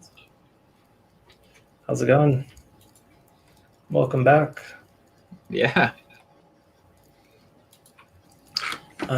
Since we're just showing off the 40%, this is my, I think it's technically a 40%. This one's pretty cool. Just off the shelf, bought it on Amazon, I think about $50. And, it's a nice little keyboard. I was going to show this earlier. When you take off the bottom, it's actually very, very thin. Not much to it. And someone asked in the Discord, how do you make a keyboard look good? And I think put it in a different case. I think that's how you make a keyboard look good. So like here's one of my test platforms for just random hardware. This keyboard just snaps right in and is held in place with a couple spacers that go in here and then the bottom plate that screws on. Touchpad, and then this is a spot for sticking whichever LCD screen I happen to be using at the time. I think it's kind of nice. I like how the keyboard looks in here. It looks like it was built into it. You don't see anything of the existing case. And this is just kind of a cool, cheap way to rehouse an existing keyboard. You can do this for 40%, 60% pretty easily. And if you get your tolerances good, then it just kind of pops in. It's a lot harder to get back out once it's in there. But I think it's kind of a fun way to reuse something, and you would never guess that it was just this cheap, ready-made board. People always think it's something custom, and it's like, no, it's just go on Amazon and buy it if it's ever in stock. This thing sells out within a couple days every time it's back, and it keeps coming back under like a different name, so it's kind of hard to find. Yeah. That's actually pretty typical for anything keyboards. Yeah, man, I'm gonna show off this thing. Yeah, what do you got? The Nap 2. Oh, nice. So I had pull you like up 10 full of them. screen. I had like 10 of them made, and I think they were like really cool for Cyberdecks because the USB is like broken out right here. Oh, So nice. Yeah, so you like don't have to worry about the like the big cable on there. I just got some of the what is it? It's the. I'll come back to that in a second. Go ahead. No, I just thought that was cool.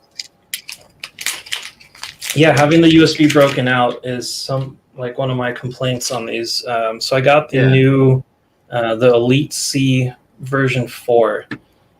This thing has the USB broken out, so you don't have to plug in a USB-C cable to it. You can, hook up from some other way.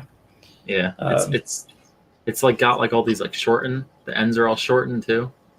Mm-hmm. So it's like not like totally full size. It's probably close to like an ortho layout in size then. And you said you got 10 of them? Yeah, JLC PCB is like so cheap. They were like $2 each. Oh, you ordered the boards. Yeah. Nice. Are you planning on partying with any of them? Probably. I have a bunch of them still, obviously. Well, we've got the flea market on the Discord. That'd be a good spot to list them up if you want to get rid of a few of them. Yeah. They will be gone in 5, 4, 3, 2. Yeah, it's like super easy to order them though. To be honest, like from the 40% Club website, you just like grab his Gerbers and throw them up there. You have them sent to your house in like 20 minutes.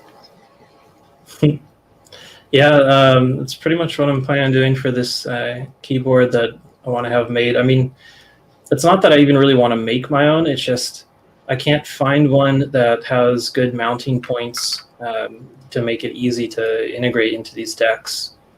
Yeah, that was the other thing I liked about this one is it's like plateless, so it's got all the it's got all the holes. Yeah, that's actually a lot like what I'm planning for myself. Although it's going to be an ortho layout to cut down on the size. Do you have your cell phone keyboard? somewhere. Maybe. He made this awesome one for the Pine phone, the open source Linux cell phone. Yeah, I'm not sure where it is at the moment. We'll throw a link to it in the chat. Yeah. What was the name of that keyboard? Let's get a link for it up so anyone watching can check it out. If you throw it in the private chat, I can post it to the public chat.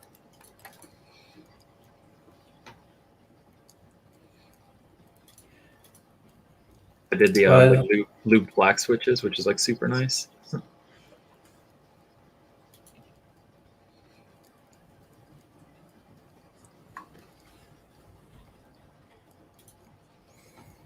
Yeah, I'm not exactly a switch connoisseur. Mostly just try and find what'll fit what I'm working on, which is why I've got all these low profile switches now. The one that you built though for the cell phone, that was the chalk switches. Yeah. The width on those it's slightly less than a normal cherry, right? I think it's the same, if not very, very similar.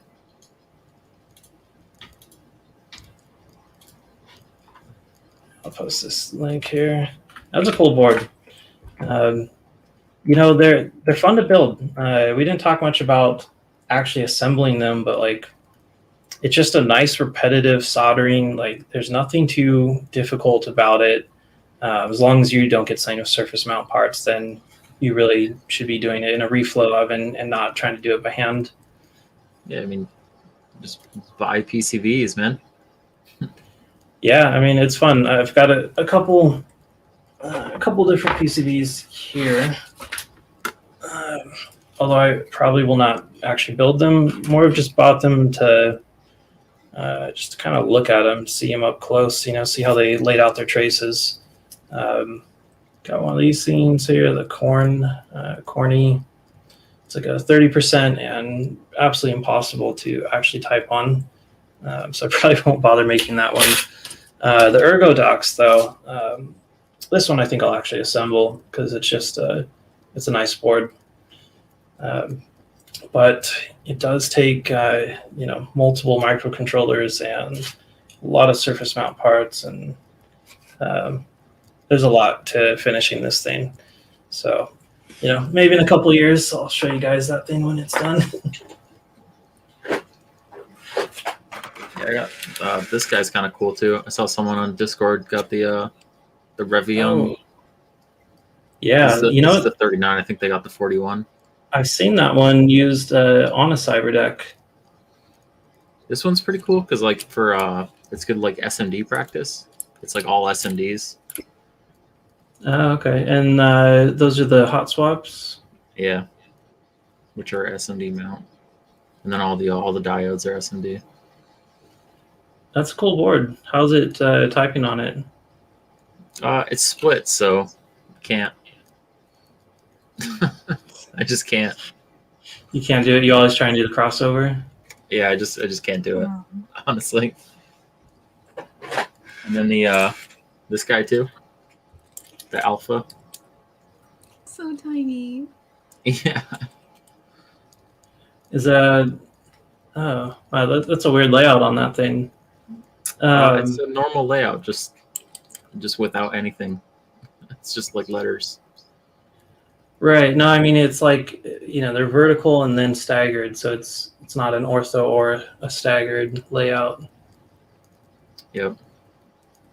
Have you guys seen the what is it called? It's like the chocolate bar or something. It's only 2 rows. Yep. I think I know what you're talking about. I mean, obviously typing on it would be impossible, but it's kind of a neat idea for a space saver if you could actually learn it, you know, if you could get good with it. I got big boy. Nice. Got all the keys. Man, if I knew you had a collection like this, I would have had you on the show earlier. the big fucking ortho Holding out. 10,000. Dang. Yeah, that's cool. Which board is that? It's the BFO 9000. Oh, that's the actual name. Yeah, Nice. that's the actual name.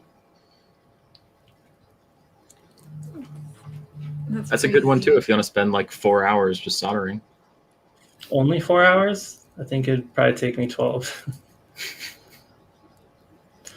I'm not great. I did finally get one of these solder suckers that actually works. It's got the heating element built in, so you can actually place it on. And that's the one you linked. It was like $10. Yeah, I've tried a bunch of these different ones. I mean, I've used the Haka ones, and of course those are great, but it's like $300.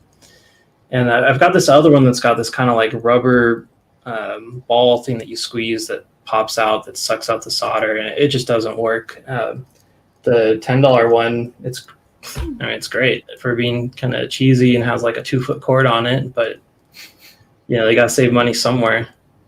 Oh man, I totally needed that like a few weeks ago when I had to get my whole PCB desoldered. Oh, what happened?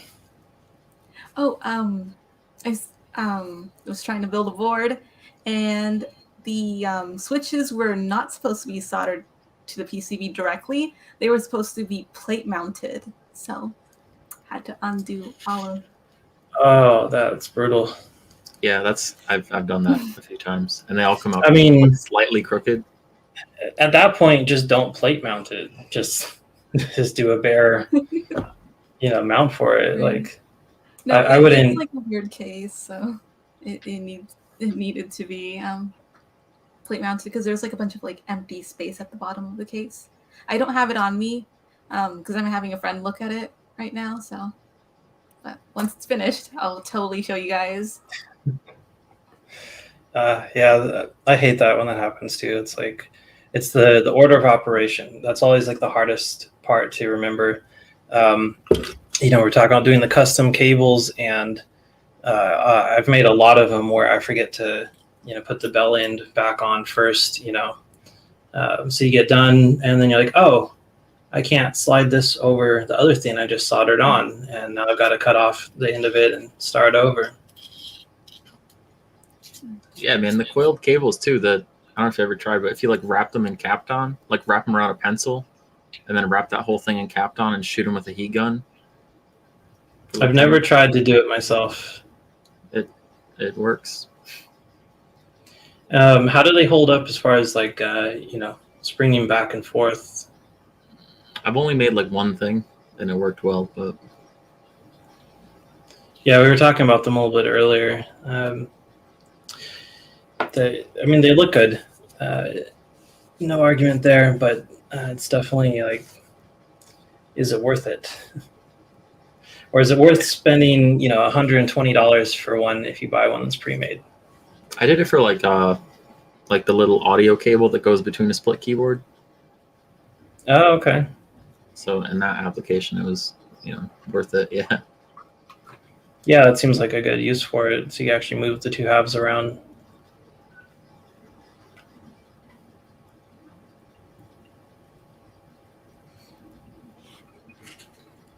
See what everyone's saying in the chat. If anyone's left, everyone's gone to sleep.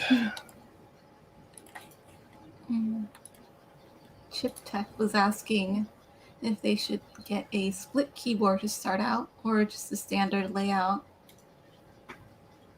I would say go for the split. One of my first mechanical keyboards was a split keyboard, and I honestly love typing on split keyboards, but I cycled through keyboards so much, so.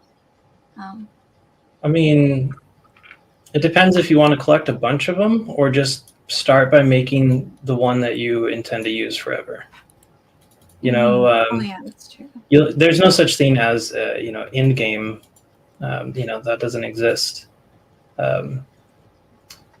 But you certainly can find one that you'll actually like using, and just keep using it. You might buy more keyboards every year and build more, but there's going to be one that you just go back and continue using all the time. I've been using this one for a couple of years now. It's not my favorite, the way the function shift and the arrow keys and all work together, it's kind of a problem. But you get used to it and you don't notice anymore. Yeah, just get whatever you want. If you want to split, go split. You can always stick the two halves next to each other and pretend it's not. The splits are like cheaper too, though, because like JLC PCB is like a 5 PCB minimum. So you get like the 2 splits and then 2 for the bottom. That's a good point. Yeah, and the size too, right? You don't have to pay the upcharge for going over the whatever their maximum size is. Was 5 inches or something, 6 inches, and then you get the next size up where you got to pay for a full size sheet. Yeah, it's if you want to split, it's super cheap. That's a good reason to do it. Yeah, I don't know. What do you think? What do you think, Dahlia? Would you make your own? You can like do this, right? Totally. I don't want to make my own little split board. I remember I used to, at my old job, I would bring in my split board to work, and it was the most annoying thing ever whenever people would see it. Like every single time they'd be like, "Hey, your keyboard's broken," because like it looks like it was like split in half. I'm like, "Oh, you really got me." But I just think they're fun to type on. It feels really nice to type on it, for me at least. Less strain on my hands, and it honestly looks really cool if you can just like, type like with both hands really like far apart. Spread them far. Put the mouse in the middle. Like, ooh, I'm in.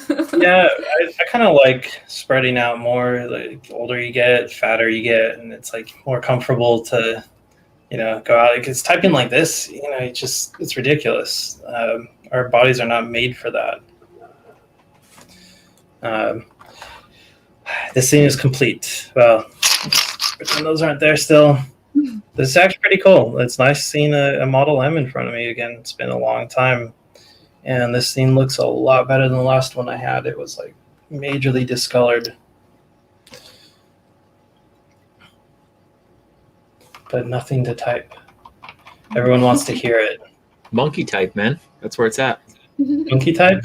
Yeah. I don't even know what that is. It's like a website for just typing. It's got like nice themes and stuff. Really? Yeah. Oh man, that click is brutal. My girlfriend's gonna love this. I want to make a whole deck just for like monkey type, to be honest with you. That's just for doing that. Oh, this is terrible. It's all just like random words and stuff. Yeah. I'm terrible at like typing like that too, and it's not like a natural flow for something. Should try the word per minute test on this thing. I imagine it'd be awful. Oh, it has that built in. Yeah. Interesting. 13 words per minute. Give it a go. I mean, we're not doing anything else. Everyone open up monkey type. Let's see who can type the worst, because that's definitely what I've got.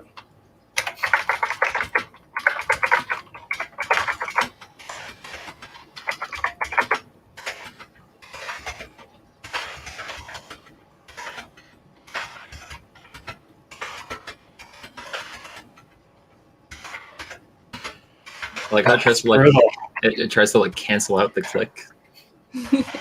Does it? Yeah. Oh yeah, it's probably the echo cancellation. Mm-hmm. 39 words per minute with 88% accuracy. That's not bad, actually. It's like average. No, I mean, I normally type around like 90 words a minute, but that one's especially hard. It's very random. Like they give you words that you have to reach pretty far to get to the next one. Let's see. Well, it looks like Riskable fell asleep, so we don't need to wait for him. Does anyone have anything else they wanted to show off or anything? I mean, I'll stay on the stream for a while if anyone wants to stay on, but we've been going for a couple hours. I did have one thing I just remembered that I wanted to show off. So my partner has a laser cutter back home, and I really wanted a phone stand that was shaped like a coffin. And he's like, oh, I'll just buy some black acrylic and cut you out one. And it came out really super cool. I have yet to like make a little place for it on my desk.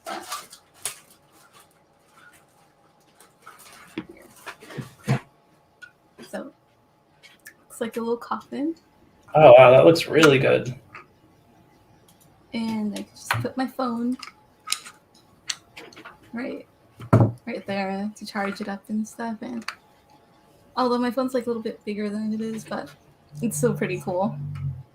Yeah, that came out really good. I'm still just learning how to use the laser cutter I got last month.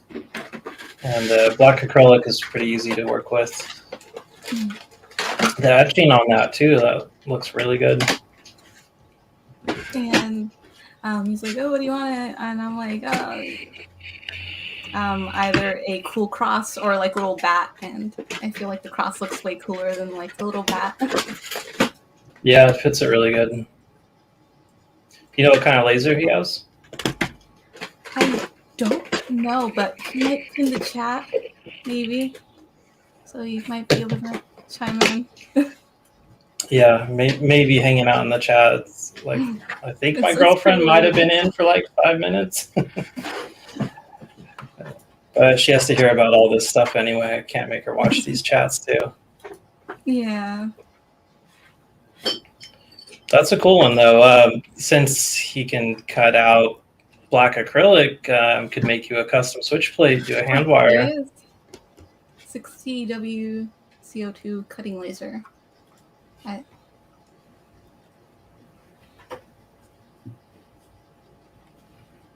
60-watt CO2. Oh yeah, that's killer.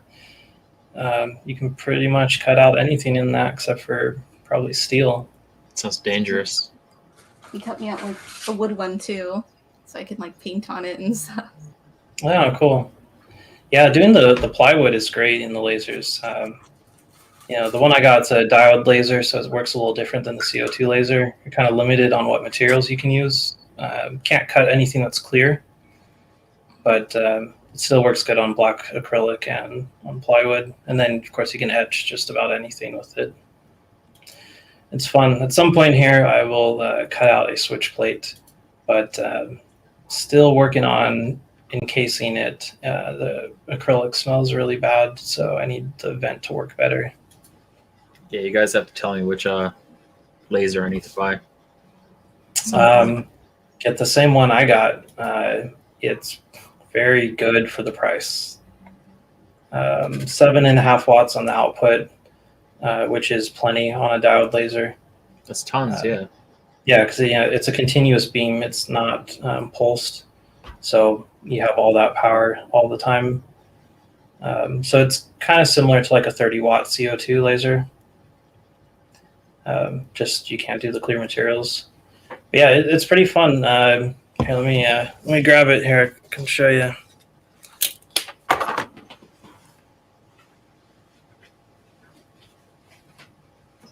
Dug out more keyboards. Ooh. Oh, that little checked one's so cute. That is the whole thing right there. Does that thing, if that runs off your part material, does it burn your desk? Yeah. You want to put a wasteboard under it. A piece of wood that you can just let get burned, or some kind of structure to raise the material up. But yeah, so that's it. It's just a simple gantry. Laser module is in this little silver heatsink right there. And then this goes inside of a like 2 foot by 1.5 foot box, just like a big wood box around the whole thing. And then you got a vent out from the side. But the reason I went with this particular one is because it's so small. It takes about 4 minutes to disassemble it, so you can detach both arms and flat pack it. Like I could stick that in a carry-on luggage. Do some laser graffiti. I mean, you could pretty much do anything with it. Like I'm hoping I get one of my clients wants like a custom door engraving or something, so I can just like stick it on the door and just like, you know, just like hold it up there and let it do some. Oh, that's crazy. Yeah, I mean, this desk I built, it's all birch ply, and I intend on engraving the entire surface of it. Just do a section and then move it over and do another section. Come up with a good repeating pattern for it. Cool. The box itself for it, I'm going to engrave all the panels for the box that will go on top of it, and then it'll be just kind of like a permanent fixture here on the side of my desk. This goes way over here out of frame. So Yeah, we've got the same desk. yeah, sheet of plywood. Yeah. It's the best. Birch. Yeah, I mean it's literally the best wood you can get, and it's nice. I like it. I do need to secure the legs a little better though. I put this thing together in a hurry, and then it's like I have to clear the whole thing to take it outside to finish it. Maybe I'll get to that this year. Yeah. I'm just glad I added a fifth leg to it because it was starting to slant in the middle. Yeah, I've got a ton of legs. But yeah, man, more keyboards to build decks out of. You Later have Blast too, right? I do, and that's one of like the only keyboards that you can do hardwired, like Bluetooth portable really? keyboards. You can, well, if you have the version 2 of it. I'm not sure if that's the same one or not. This is 2006. No. Although that one might actually work. That's slightly different than the one I've got. Yeah, you have like just the or like that, right? No, it's got both on it. Let's see here. I need to go with wireless headphones for these live streams.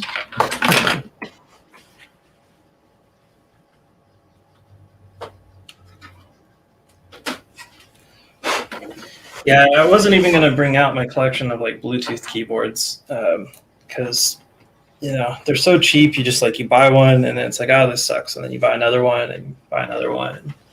I mean, this one was like, Stacks of them. I think it was like $60 or something. Cheap is relative. Mechanical keyboards cost a lot. Yeah. Yeah, so this one, it is really good except for right here. They put the split at the T. You know, it's not like a letter that you use often when you're typing. So it's like half the width of the rest of the keys, and so is the V, but that's okay. You don't use V much. But yeah, it makes it just about impossible to type on because every time you go to hit the T, you hit this bump on the seam. They could have just done an ortho layout, and all the seams could have been, you know, just in one of the columns in between them. It also, I don't know if you can hear this. Yeah. Nice squeak when you open it. It's not good. But yeah, you can go hardwired USB on this one. It doesn't have to be Bluetooth, which is nice. And it does fold up very, very tiny. So I haven't actually really found a use for it in a Cyberdeck, but I do like just leaving. I just leave this in my backpack. Factor. Yeah, I mean, I just leave it in my backpack, and like I always have a clean keyboard I can use instead of like, you know, having to use whatever is there, whatever someone else has been touching. I don't know if it's just me, but I don't really like using other people's keyboards. You know, as far as the form factor on this one, let's see.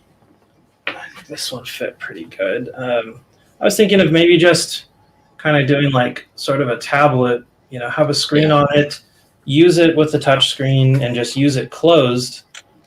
And then when you want to just, you know. I was thinking of the same thing with the Pine phone. Mm-hmm. Yeah, just pop it open and have a good keyboard to type on.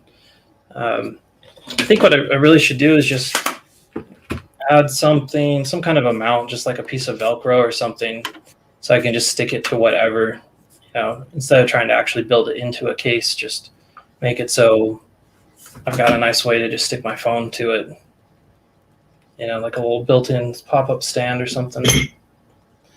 So many toys, so little time, so many keyboards to type on, and I end up using voice to text most of the time. That's pretty cool. I've not really used that much. The voice to text? Yeah.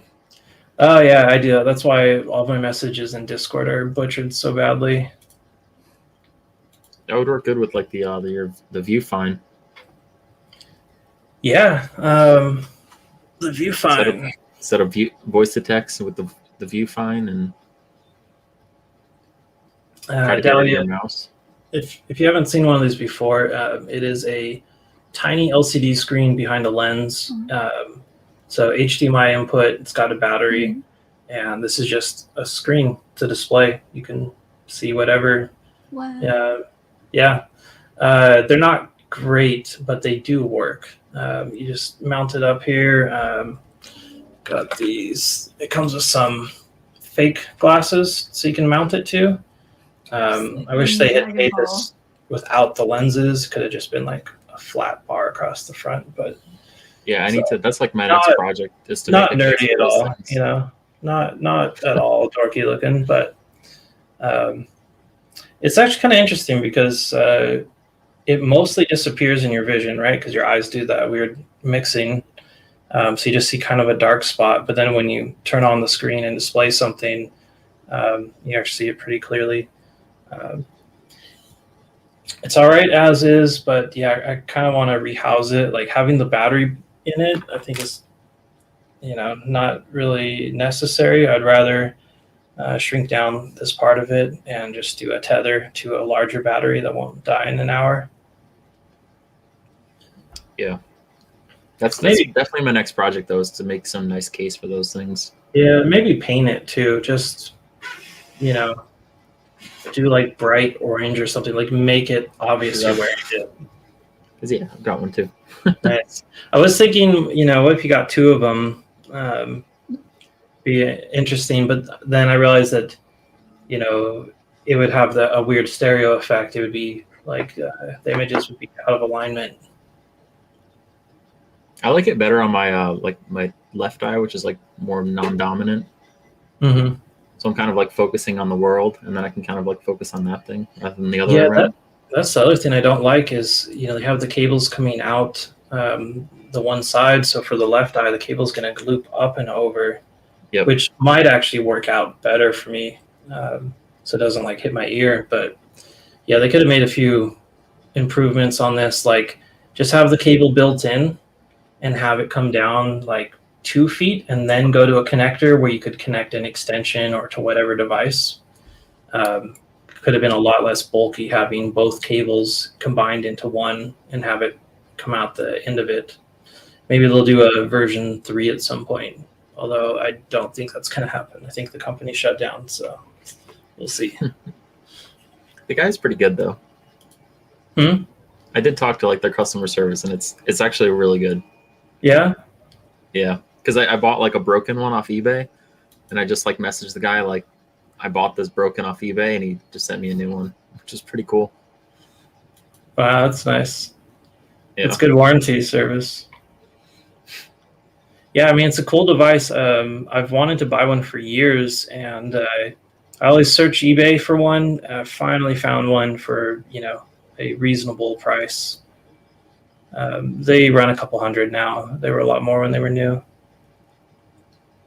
But yeah, I was actually thinking of using this thing, maybe just using this tiny keyboard and have the display, and everything else can just fit inside. The Raspberry Pi and the battery fit inside the space that's here. It doesn't take up much room when you take off all the extra ports and stuff. Just kind of pops in there.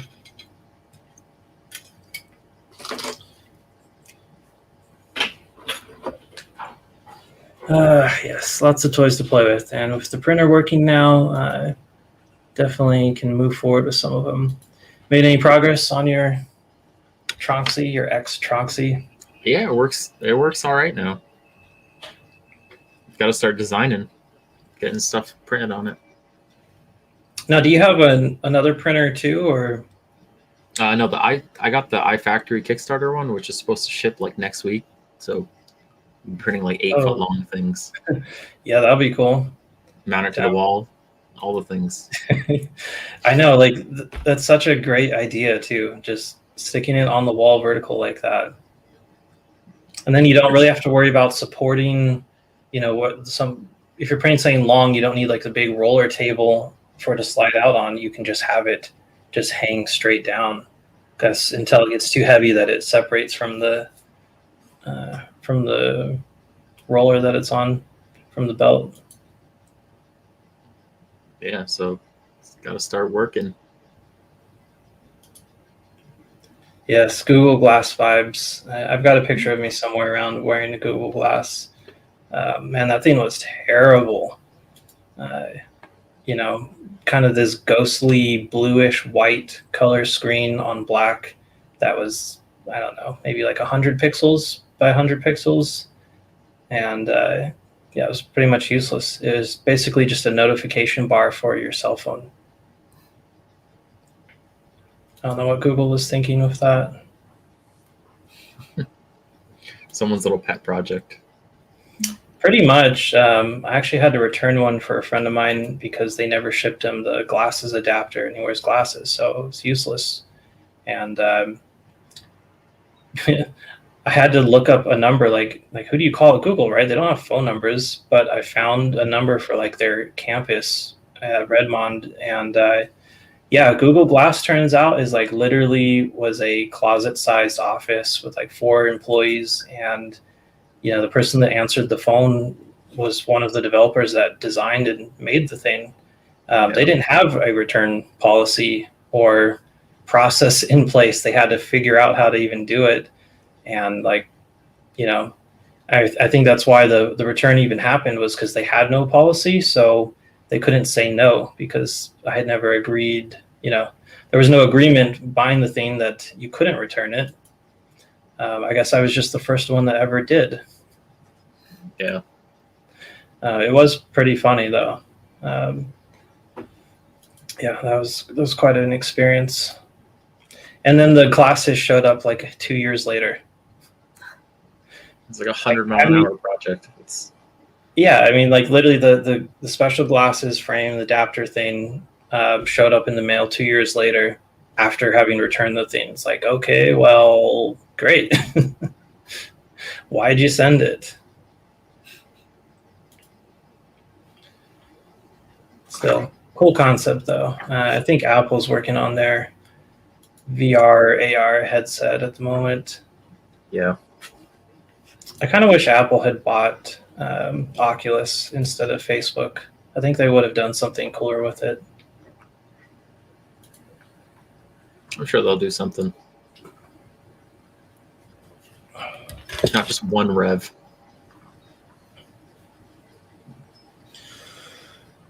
Well, it is late. I'm getting tired. I think we wrap it up. Got anything anyone want to plug? You got links to your channel? It's all right. No one's still watching anyway. Yeah. I usually All don't right. stay up like so late. So. Yeah, well, I always do, but by now I'm usually half asleep and watching Stargate or something. Cool. Well, thanks for being on again, and we'll have you back whenever you like. James, thanks for being on again as well. For sure. Cool. Well, this concludes this week's technical difficulties, but we'll be back Saturday, so come back, hang out. We'll have some new stuff to show. Not much though, because it's only like 3 days from now. All right, guys. Leave that clickety clack. Oh yeah, we got to end the keyboard stream.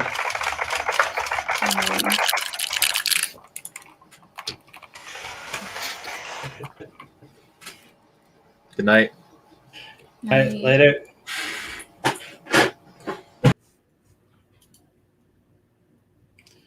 And goodbye, everyone that's still watching.